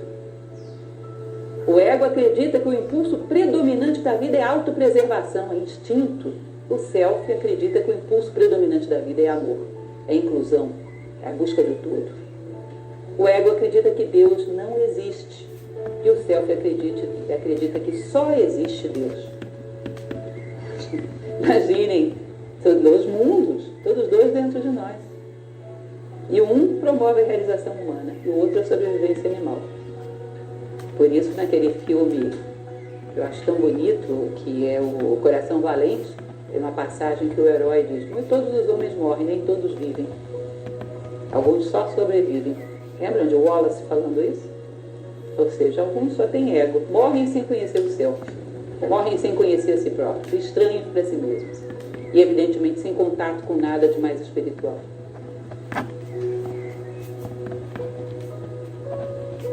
Experimentando o eu. Ele vai dizer, muitas vezes, quando nós estamos infelizes, nós procuramos gerar experiências para nos autodestruir. No fundo, não é destruir a nós que nós queremos. No fundo, é destruir esse ego pequeno que nos aprisiona. É como se a gente quisesse arrebentar a porta da gaiola. Então, tem um impulso de autodestruição que, no fundo, não é querer morrer, é querer se libertar do ego. Ele diz até dos termos que a gente usa, derrubado, arrasado, etc. A gente está tentando demolir o ego para acessar o céu. É a alma prisioneira querendo arrombar a porta e encontrar a si própria antes que o tempo acabe. O self é o nosso ser mais profundo, está unido a Deus, é incapaz de falsidade, está sempre evoluindo e fala para o futuro. O ego quer simplesmente que as coisas permaneçam. Então ele é contra todos aqueles que conseguiram encontrar a si próprio. Filósofos, inovadores, verdadeiros artistas, o ego odeia esses profetas do self, porque podem gerar nas pessoas ânsia de liberdade e ele produz resistência. É daí que parte a resistência. Ele quer que nada mude. Ele vai falar dos medos, que é muito interessante. Claro, a resistência trabalha com medo. Tem muitos medos. Tem medo de morrer, tem medo de viver, tem medo de perder as pessoas que você ama, tem medo de sofrer, tem medo de não ser reconhecido. Mas ele diz, o grande medo, que é o chefão aí, o poderoso chefão de tudo isso, é o medo do êxito. Porque o medo do êxito é o medo de pular para um outro patamar e ter que honrá-lo. E sair da tribo onde você era aceito e ficar sozinho. E não ter reconhecimento de ninguém, ficar na solidão. O medo do êxito é aterrorizador, que te joga no desconhecido. Então, no fundo, todos os medos são medo do êxito, medo de realmente se tornar esse ser humano que você sonha ser. E entrar num mundo obscuro que você não sabe o que tem do outro lado. Eu lembro que quando eu estive em Portugal, naquele porto de Belém, onde saíam os navegadores para vir descobrir o novo mundo, foi de onde partiu a caravela que nos descobriu. Tá? Uma estátua linda lá, de vários homens empurrando lá na ponta o navegador, de peito aberto, enfrentando um mundo que ele não sabia o que tinha. Podia não ter nada. Podia ter um oceano que fosse dar num abismo, como a maioria das pessoas dizia. Enfrentando o desconhecido como um sonho. Imagina como isso é aterrorizador. É o medo de enfrentar o desconhecido e se reconstruir num patamar que você não sabe o que é, então prefere a mediocridade do conhecido. Esse é o grande medo e a resistência joga com ele. Né? O medo de ser aquilo que você sempre sonhou ser. Ele diz, do self autêntico, quem tem vários filhos sabe que nenhum deles é igual. Cada um nasce com uma natureza, com um sonho, e que é como se cada um de nós fosse uma expressão de uma missão. Nós não podemos chegar e fazer qualquer coisa. Nós temos um recado que nós viemos dar ao mundo. E no íntimo, nosso, se a gente perguntar, a gente sabe o que é. Você não pode chegar aqui e fazer o que bem entende, o que dá na moda, o que dá dinheiro. No fundo, você pode fazer uma coisa. Parece que essa vida foi destinada a um recado que você tem que trazer, que é a mensagem que está dentro desse seu self autêntico. Nós temos uma alma refinada e individualizada, um destino, uma missão específica a cumprir, que há que descobrir e trazer à tona. E aí ele coloca esse poema, muito bonito, um poeta inglês. Nosso nascimento não passa de um sonho e de um esquecimento. A alma que se ergue conosco, a estrela de nossa vida, habitava um outro lugar e vem de longe, não completamente esquecida e não inteiramente nua, mas vimos seguindo nuvens de glória de Deus que é nosso lar. Bonito, né? Muito bonito. Ou seja, nós viemos aqui com uma missão específica. Não estamos aqui à toa. Aí ele vai dar essa definição que eu acho maravilhosa, gente. Território versus hierarquia, já terminando. Território versus hierarquia. Ele vai dizer que existem duas definições para os seres se colocarem no mundo. Hierarquia é a mais comum. Ele chama isso no meio, por exemplo, das galinhas de pecking order, a ordem para ciscar. Então tem o galo mais poderoso que tem direito de ir primeiro. O cachorro não tem isso também, o macho alfa, que é o primeiro que vai lá na ração, os outros ficam todos quietinhos esperando. É uma hierarquia onde tem o mais poderoso, o bonzão, o chefe, tem os outros mais subordinados, tem o último lá da hierarquia, e tudo está definido por quem está acima e quem está abaixo. E o teu lugar no meio daquilo. Eu disse, isso funciona bem entre a maior parte dos bichos, funciona bem em comunidades humanas também. Por exemplo, colégio secundário, ele diz que é assim. As meninas, a chefe da torcida, as outras vão se posicionando, aí tem um grupo de jogadores de xadrez, tem o nerd que fica lá em cima, os outros vão se posicionando, o brigão, que é o chefe dos meninos, os outros vão se posicionando. Colégio de segundo grau, ele diz que essa ordem hierárquica está muito definida. Cidades pequenas até um certo tamanho também. Você se define no papel que você ocupa na hierarquia, todo mundo sabe, você sabe, e aceita aquilo, e aquilo ali é o teu papel no mundo. Quer dizer, ele diz que isso dentro de uma comunidade humana, quando ela começa a ficar grande demais, não tem jeito mais de manter uma ordem hierárquica. Se você está vivendo dentro de Nova York, ninguém sabe mais quem é você. Você passa com aquele carrão bonitão na rua para impressionar, ninguém olha. Tem trocentos carrões bonitões que nem o teu, você é nada, vira ninguém do ponto de vista de uma ordem hierárquica. Isso deixa o homem muito solto. Ele diz que é como se fosse uma memória tribal. Dentro de um conjunto pequeno, ele sabe o papel que ele ocupa. A partir de um certo momento, essa orientação hierárquica não funciona. Ele vai dizer que, do ponto de vista do artista, a definição hierárquica é fatal. Ele diz que tem definição hierárquica em Hollywood, tem definição hierárquica dentro dos esportes. O cidadão só olha para fora. Ele não quer fazer um trabalho porque ele quer deixar um recado para a humanidade, acrescentar alguma coisa positiva. Não, ele quer estar dentro de uma escala onde ele vai ter autores melhores que ele, mais vendidos, autores piores que ele, menos vendido, prestígio, ser chamado pela televisão de vez em quando. Ou seja, ele define a sua posição olhando para fora, olhando para quem está acima, olhando para quem está abaixo, nunca olhando para dentro de si mesmo. E conhecendo a si próprio e sabendo o que ele tem a dizer ao mundo. Nunca, olhando sempre para fora. Então ele diz que esse tipo de autor não diz o que a sua alma manda, ele diz o que o público quer ouvir. É um mercenário. Ele diz que a musa fica furiosa com esse tipo de pessoa, porque profana a musa. Ele não consulta a sua alma para saber o que fazer, ele consulta o mercado. Que ele se afirma em função da ordem hierárquica em que ele está. Então ele diz, esse tipo nunca vai ter inspiração da musa, profana a musa. Vocês vão perceber que hoje a gente não considera isso. Dentro da poesia grega, porque a poesia na Grécia era considerada sagrada, eles diziam, quando um artista usava uma palavra grosseira numa poesia, uma palavra vulgar, ele dizia, esse homem não tem a musa. A musa não entra num território sujo. Ele profanou a arte. A musa não vai entrar aí. Hoje é tão curioso, sobretudo quando a gente trata de poesia, porque isso é a moda, usar as coisas mais grosseiras do mundo dentro de poesia, é um jogo de palavras, né? E quando a gente diz, isso é uma profanação, ninguém entende, porque nada é sagrado. Nada é sagrado. Eu tinha um território, eu sabia, tem certas regras para que você invoque a musa. Hoje não existe nada que seja sacralizado. Bom, e a outra orientação, além da hierárquica, orientação territorial. Ele diz que o artista necessariamente tem que ter uma orientação territorial. Ele tem um determinado território que ele delimita e investe todo o seu coração ali. E aquele território que é a sua obra, o seu trabalho, seja lá o que for que você faça, ele te alimenta. Você investe todo o teu amor ali e quando você necessita de algo, basta se colocar no teu território que ele te dá tudo que você necessita. Ele fala, o Arnold Schwarzenegger, quando fica deprimido, vai para uma academia. Ainda que esteja vazio, só tenha ele, aquele território o alimenta. Levanta o humor dele. Steve Wonder, quando está deprimido, vai para um piano. E ele não faz porque alguém vai ouvir. Se o mundo todo acabasse, só ficasse ele e o piano, ele iria para o piano. Esse é o território que o alimenta, que devolve para ele. Um território é como se fosse um banco, onde você investe energia e ele te devolve energia. Ele diz, na frente da minha casa tem uma colina que tem um coiote só com 3 patas. Ele é dono daquele território. Ele que remexe todas as latas de lixo da região. Ele diz, no seu território, até uma criatura com 3 patas é mais forte do que qualquer outro. E quando o outro coiote tenta invadir lá, ele bota para correr. O território não precisa que haja outra pessoa ali, não precisa nada, precisa simplesmente que você esteja nele e que você o tenha cultivado. Ele devolve toda a energia, todo o amor, toda a motivação que você colocou nele. E aí ele vai dizer, inclusive, como é que você sabe se você tem ou não uma orientação territorial ou uma orientação hierárquica. A pessoa que tem uma orientação territorial olha para dentro e se retroalimenta com todo o amor que ele já dedicou ao seu trabalho.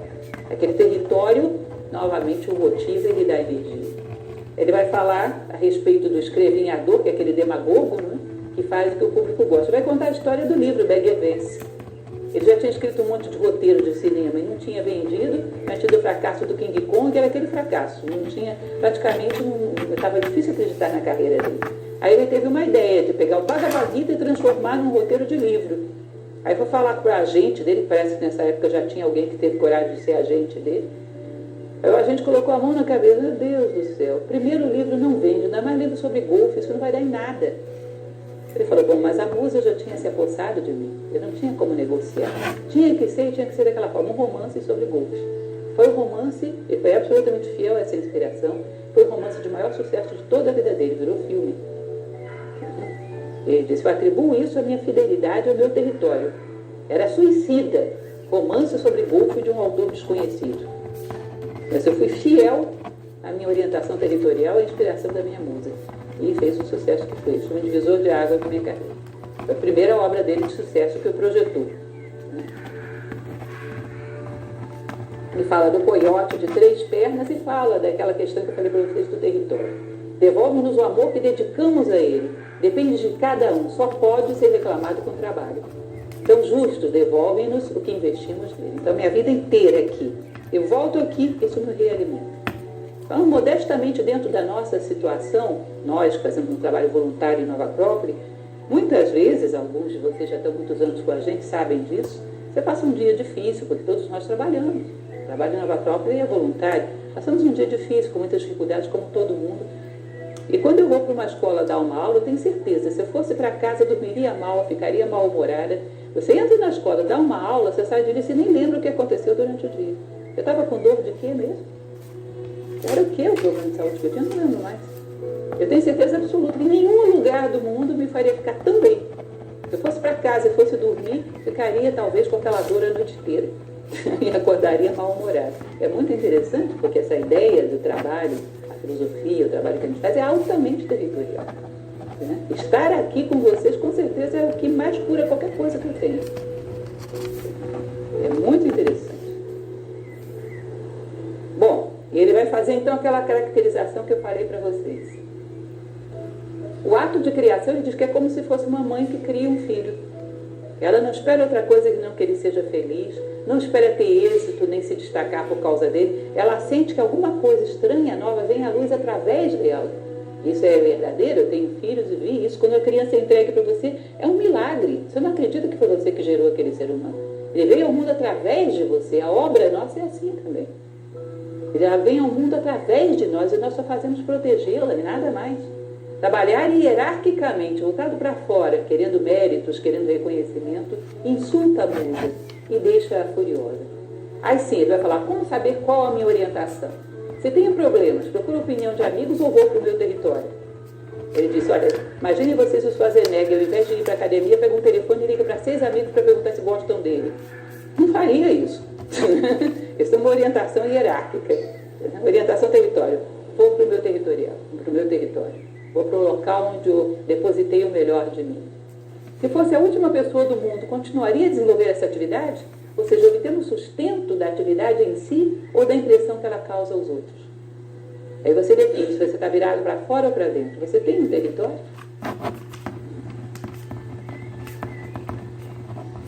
Ele conta de Leônidas, você sabe que ele tem um livro lindo sobre os 300 de Esparta, a guerra, os botões de fogo, a guerra de Esparta contra os persas.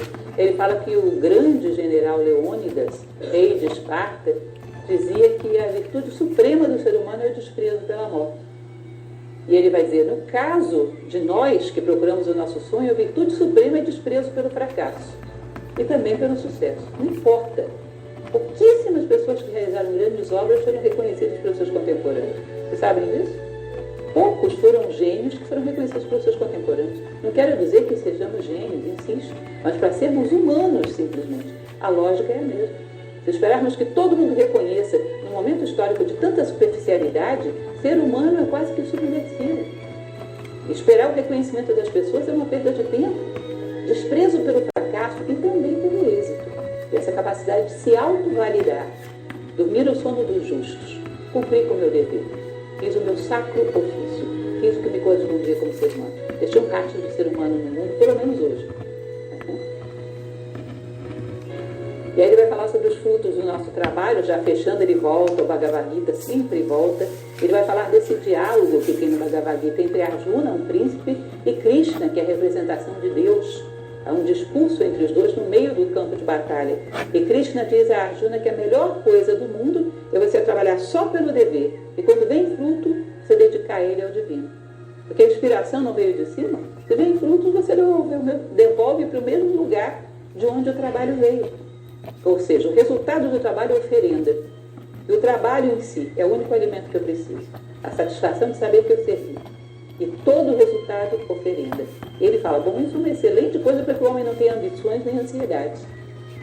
Tem uma passagem na doutrina budista, o nobre e óptimo caminho, que Buda fala das ferramentas para o homem se desvencilhar da dor, onde ele vai falar de uma série de coisas que ele tem que fazer com retidão. O reto meio de vida, a reta concentração, reta ação, reto esforço, um monte de coisas. Em suma, o que ele está querendo dizer? O homem escapar da dor, ele deveria deixar de buscar o resultado da ação e buscar a retidão com que ele faz as coisas como única satisfação. Bom, hoje eu fui reconhecido, não importa. Hoje as pessoas gostaram do que eu fiz, não importa, mas eu agi com retidão. Durmo o sono dos justos, ganhei meu dia. Entende? A forma como eu atuei foi humana, foi digna. E eu já estou bem pago, já sou um profissional bem remunerado. Fui remunerado pelas pegadas que deixei no mundo, pelo rastro que deixei, foi humano.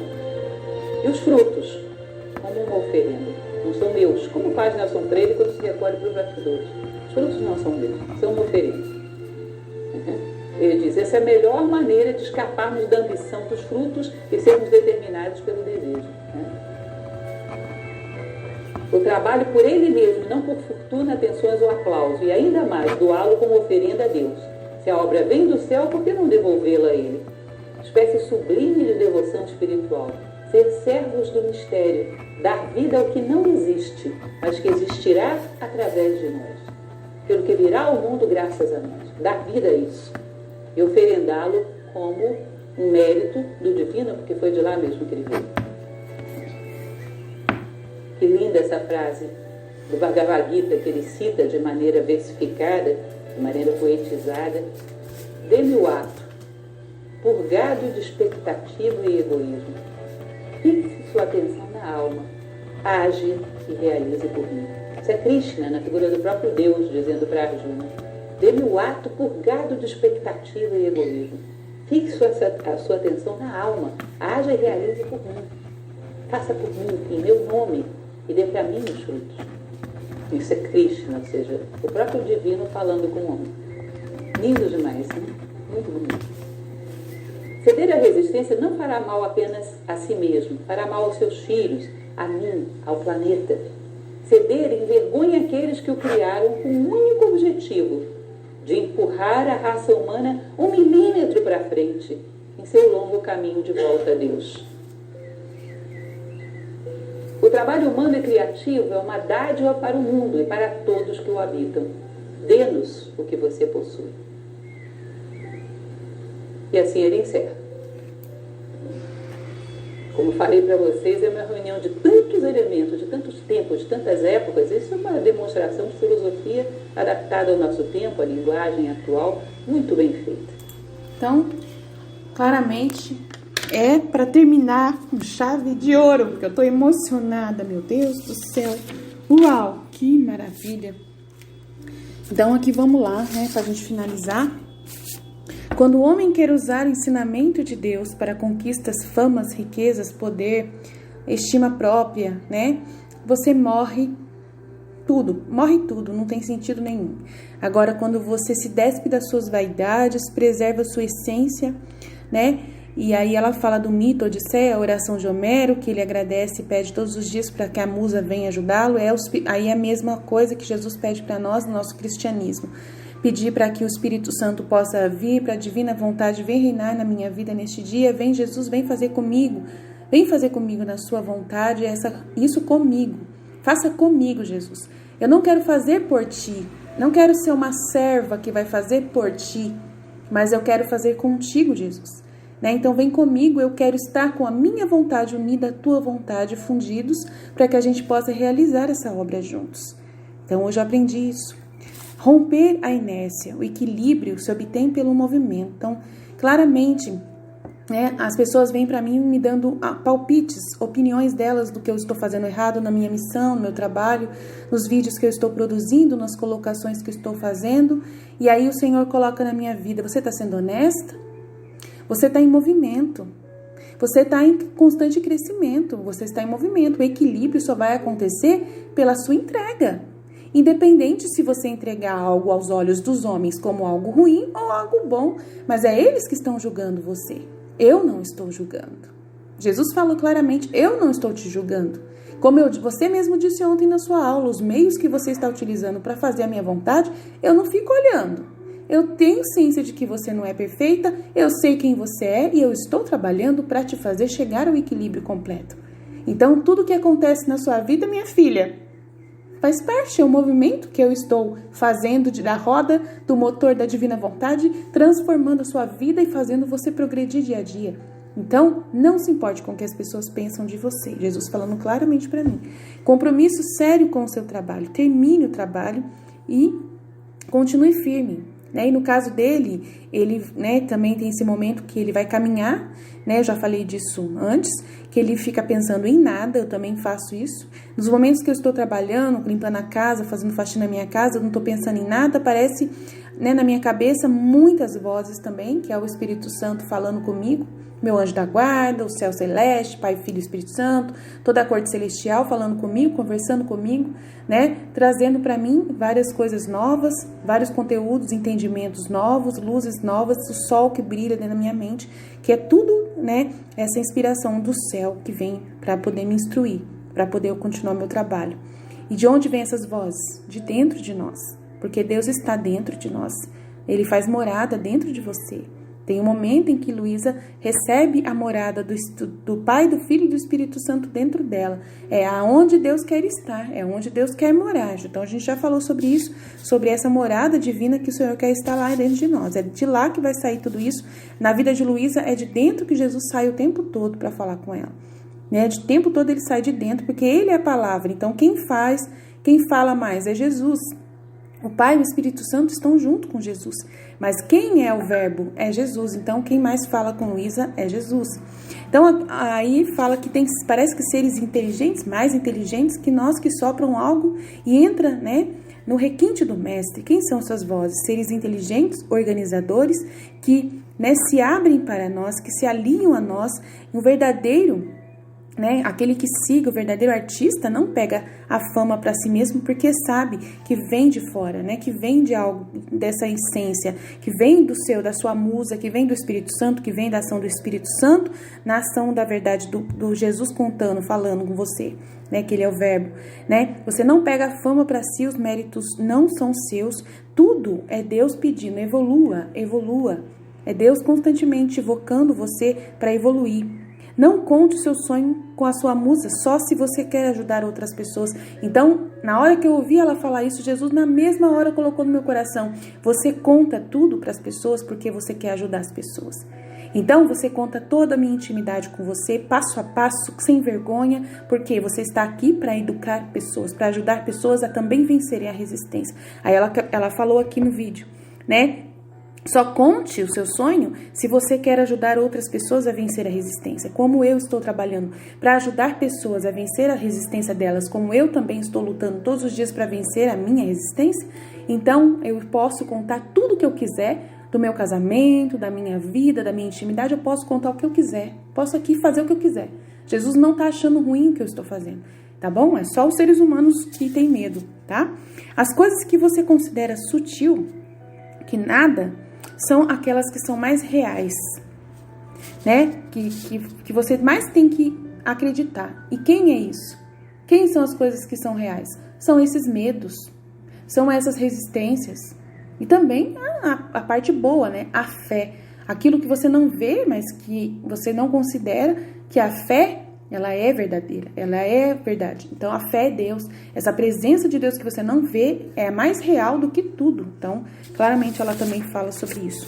A teofania, a visão do sagrado, né? Ela fala sobre os sonhos deixados que curaram o câncer quando a pessoa começou a fazer novamente. Ela conta a história daquele caso, né? Dos casos de pessoas com câncer que o rapaz vai ajudar e fala, qual o seu sonho? A pessoa vai começa a realizar o sonho dela já na beira da morte e o câncer começa a regredir por causa que no fim da morte a pessoa começa a fazer o sonho que ela guardou por tanto tempo. Aí eu achei muito interessante essa parte do self e do ego. Daí a gente pode pesquisar sobre isso, né? Porque não deu para anotar tudo que ela falou, a diferença entre o ego e o self. Mas é interessante, né? Que self, né? Dá a entender um céu também, né? Tudo o que não sirva, né? Não sirva para sobrevivência, só sobrevivência se refere ao pequeno eu. Né? O ego trabalha só para o que é indispensável para sobreviver. Sempre está vivendo na mediocridade. Na iminência da morte, a pessoa começa a entrar no self, né? No último momento, sendo que o self deveria ser alcançado em toda a sua vida. Então, só na iminência da morte a pessoa entra no self para trabalhar fora dessa sobrevivência, e aí todo o trabalho em torno do ego é medíocre. Então, a pessoa que viveu durante toda a sua vida só para viver na mediocridade, no ego, só satisfazendo os seus instintos de sobrevivência, viveu sempre na superficialidade, nunca avançou para o seu estado profundo, que é o self, que busca realmente a realização do ser humano. Então, o self acredita que só existe Deus. O ego não acredita que Deus existe. Então, quem vive no seu ego, então imagina um ateu, ele é totalmente um ego. Quantas pessoas que hoje em dia abandonaram Deus porque vivem totalmente fundados no ego, né? Fundamentados no ego. Então, o ego fala que Deus não existe e o self fala que só existe Deus, que promove a realização humana. E o ego só promove a sobrevivência animal. Então, por isso que o padre Paulo Ricardo fala sobre esse ego, fala dessa pessoa medíocre, nula, totalmente nula. Tem um vídeo do padre Paulo Ricardo que ele chama, né, o mundano, o pecador e o santo. O santo, o pecador e o mundano. Aí, claramente, né, o mundano e o pecador são aqueles que vivem claramente na mediocridade. E aquele que é o santo é o único que vive no self. Então, a gente pode ter uma ideia aí. Esse vídeo também ajuda a gente a pensar. Alguns só conhecem o ego e sempre são medíocres, tudo eles falam que... E aí o artista, quando vai falar do ego, né, que ele está destruindo a vontade humana, o ego, sempre você vai falar que você está sendo detonado, que você está sendo arrasado e destruído. E é isso que eu mais falo aqui. É o que eu mais falo nos meus vídeos, né, que Jesus detona você, que Jesus, né, te detona todos os dias, porque é Jesus, é a musa, a inspiração, é o interior de Deus que está dentro de nós, que quer destruir a nossa vontade humana, que é esse ego que quer viver só na mediocridade, que só quer viver para o básico, do básico, do básico. E Deus sempre pede, evolua, evolua, evolua. Então ela falou muito bem, foi exatamente o que eu falo aqui, tem tudo a ver com o que eu ensino aqui, né? É a alma querendo detonar o ego para alcançar o self. Então, a pessoa que vive constantemente falando, tô sendo arrasado, tô sendo morto, tô morrendo todos os dias. A pessoa que vive falando isso, ela está nesse processo de detonar o ego para alcançar o self. É isso que eu vivo aqui, é o que eu ensino no meu canal aqui para vocês.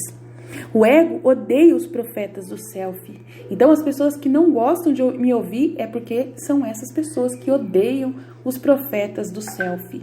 A pessoa que quer te elevar, que quer mandar você destruir tudo que é ego, tudo que tem a ver com essa mediocridade. Então, muitas pessoas me odeiam e vão continuar me odiando mesmo, se não avançarem para poder buscar essas águas mais profundas do seu coração, da vontade de Deus, da divina vontade. O ego tem muitos medos. Tem o medo do êxito, o medo de se tornar um vencedor.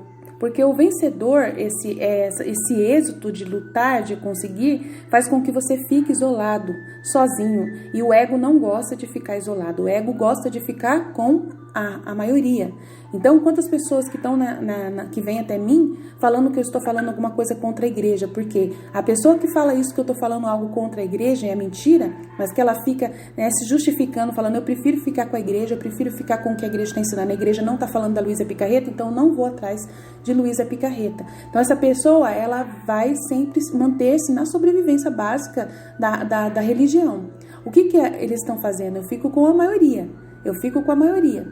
Sempre vou ficar com a maioria. Aí você fala pra mim, nossa, mas a Teresa ficou com a igreja. Ela preferiu ficar com a igreja do que ela avançar para as águas mais profundas dela.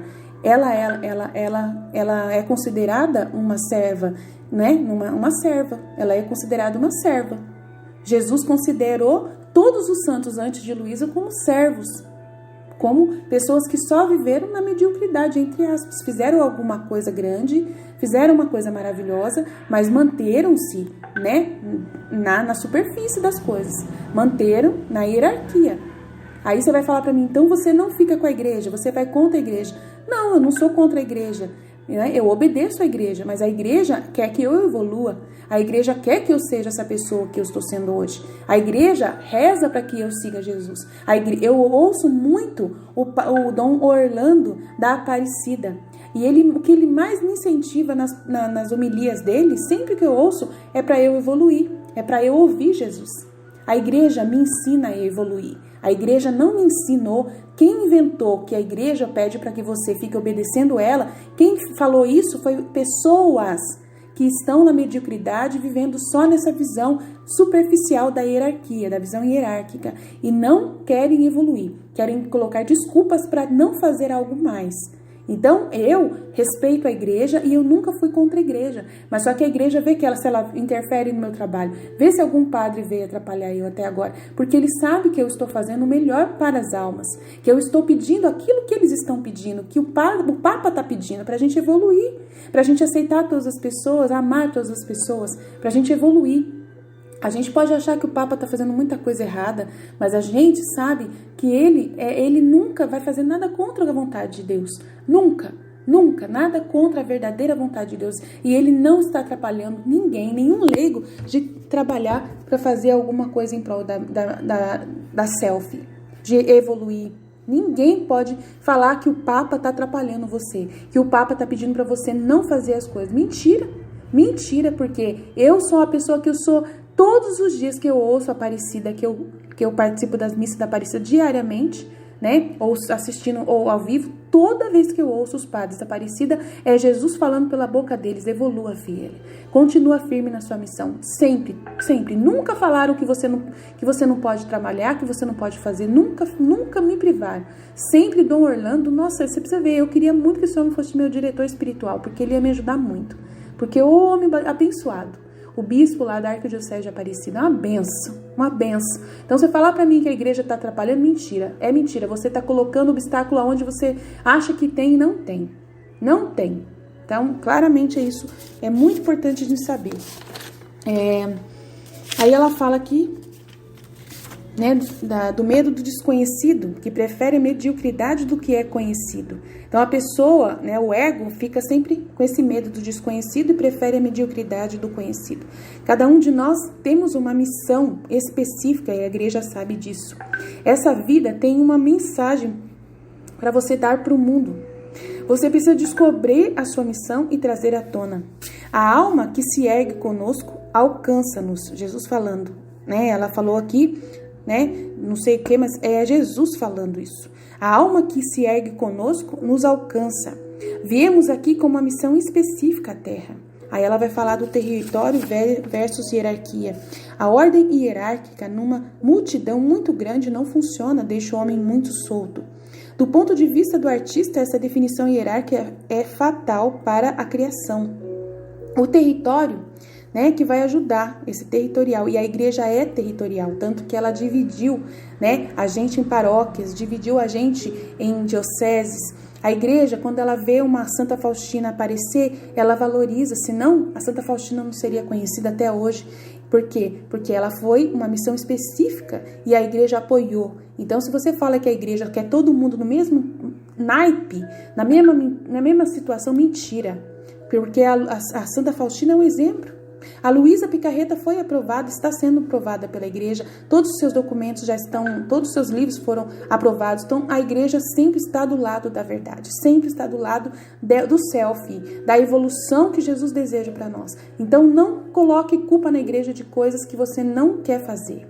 Não fala que você não quer fazer, que você quer viver só no rosário, colocar a culpa em Nossa Senhora, porque ela que fala para você só ser aquela pessoa que se penitencia e reza o rosário e mais nada. Mentira! Nossa Senhora não teve essa intenção quando ela veio trazer essas mensagens dela. Muito pelo contrário. Ela vem para nos ajudar muito. E o livro da Divina Vontade, Maria no Reino da Divina Vontade, ela pessoalmente ditou para Luísa esse livro e ela mostra claramente que ela quer todo mundo como reis e rainhas como ela. Então, a gente tem que conhecer tudo que a Nossa Senhora falou, não só algumas mensagens e já entender que é só aquilo que Nossa Senhora pediu, que todo mundo seja igualzinho como formiguinha, todo mundo andando na mesma direção. Não é assim. Então, tem que saber ver as coisas com a ação do Espírito Santo sempre, tudo, tá? E esse tipo de pessoa que olha só para fora, só no ponto de vista hierárquico, fica evoluindo a base, né, de saber se ele está no auge ou não. Sempre vendo o que o povo está querendo, como a visão da hierarquia, como ele está sendo visto, se ele está bem no point, e hoje é o que mais acontece. Se a pessoa tem mais inscritos, mais like, é ele que eu tenho que ouvir. Então vai nessa para você ver, vai nessa. Esse tipo de autor só fala que o público quer ouvir, não consulta a sua alma, se afirma diante da ordem hierárquica, é enganador, esse não tem a inspiração do Espírito Santo e profana a arte, né, a inspiração do Espírito Santo. Esse é odiado, entre aspas, pela musa, né, ela falou aqui, né? E quem é a musa? Jesus é o Espírito Santo, esse é odiado pelo Espírito Santo. Então você que fica seguindo youtubers católicos que tem muitos seguidores, eles só falam aquilo que vocês querem ouvir. Então cuidado, fiquem espertos, tá? Aí aquele que é territorial só olha para dentro, A orientação sempre investe o seu coração inteiro ali e olha para dentro. Quando você está fazendo algo do selfie, você faz tão bem que cura tudo. Né? Quando você está fazendo algo do selfie, você busca isso, que é aquela história que ela falou, que o cara lá vai pro piano e ele lá se realiza lá, né? Que vai pra academia, né? O cara lá, né? E a pessoa que é o ego quer só estima, só quer, né?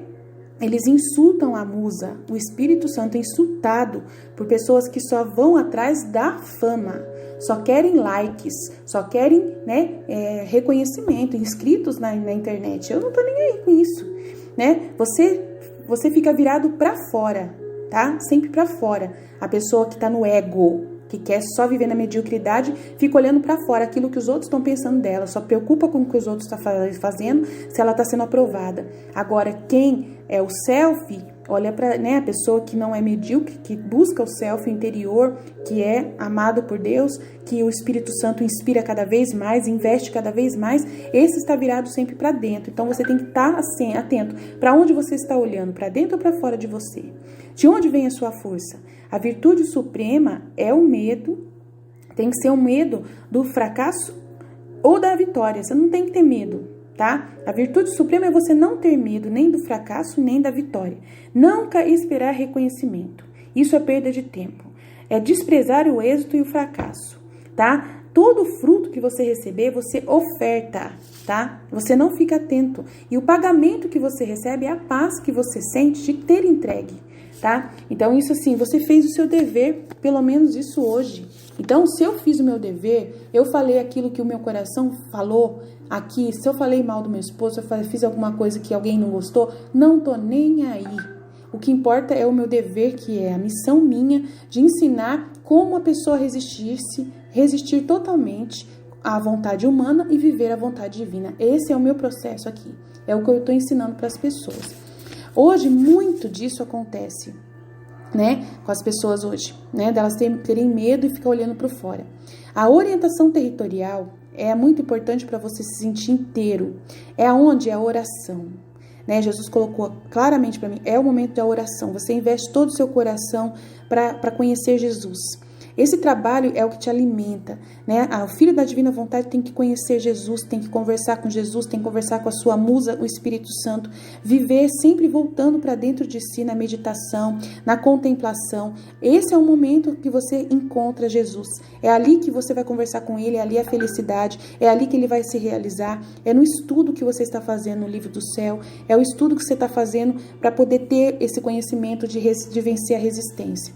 Então, na hora que eu estou estudando, é a hora que eu estou mais feliz, porque é a hora que Jesus fala comigo, a hora que vem as inspirações, que ele me explica as coisas, que ele me clareia, me consola, fala que tá tudo bem, que tudo que eu fiz deu certo, que eu tô indo bem, ele fala comigo, né? Que tá tudo indo bem, ele vai conversando. No seu território, você manda, não precisa de nada.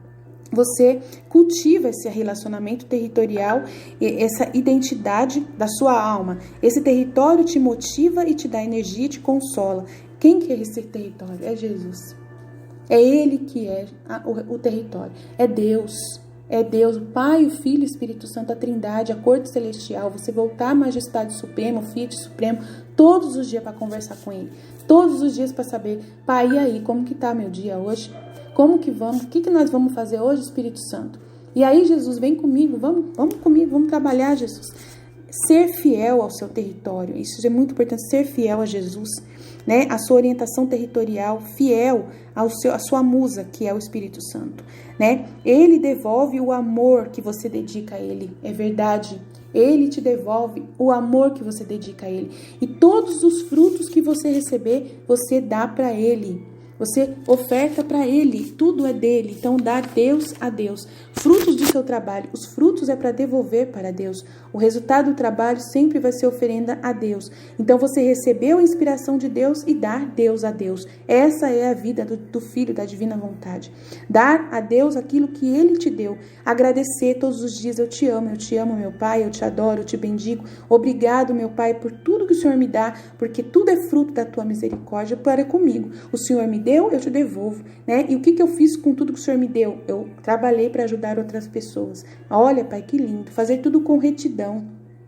Como eu atuei? Como que foi, Pai? Fiz com a sinceridade e honestidade? Então, se você olhar que você fez com honestidade, com sinceridade, você oferta para Deus. Não busca frutos. Eles são de Deus. Não fique atrás dos reconhecimentos. São tudo de Deus.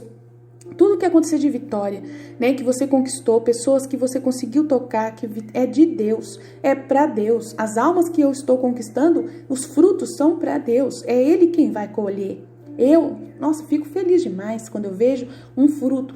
Ele mostra para mim às vezes, para poder eu ficar feliz, para ele mostrar para mim, olha que lindo. Você conquistou esse fruto, eu estou feliz com você. O que foi bom para mim? O pagamento foi a paz e a certeza de que eu fiz a minha parte. Esse é o pagamento que eu recebo, de estar fazendo parte desse processo. Essa é a graça, é por isso que eu estou tão emocionada. Então é isso, eu espero que você tenha gostado dessa formação, acaba aqui, né? Deus vai iluminar para que a gente possa fazer outras. Eu tenho outras já em mente sobre o poder da vontade, né? Então logo eu vou colocar aqui para vocês, amém? Jesus, eu confio em vós, fiat, fiat, fiat.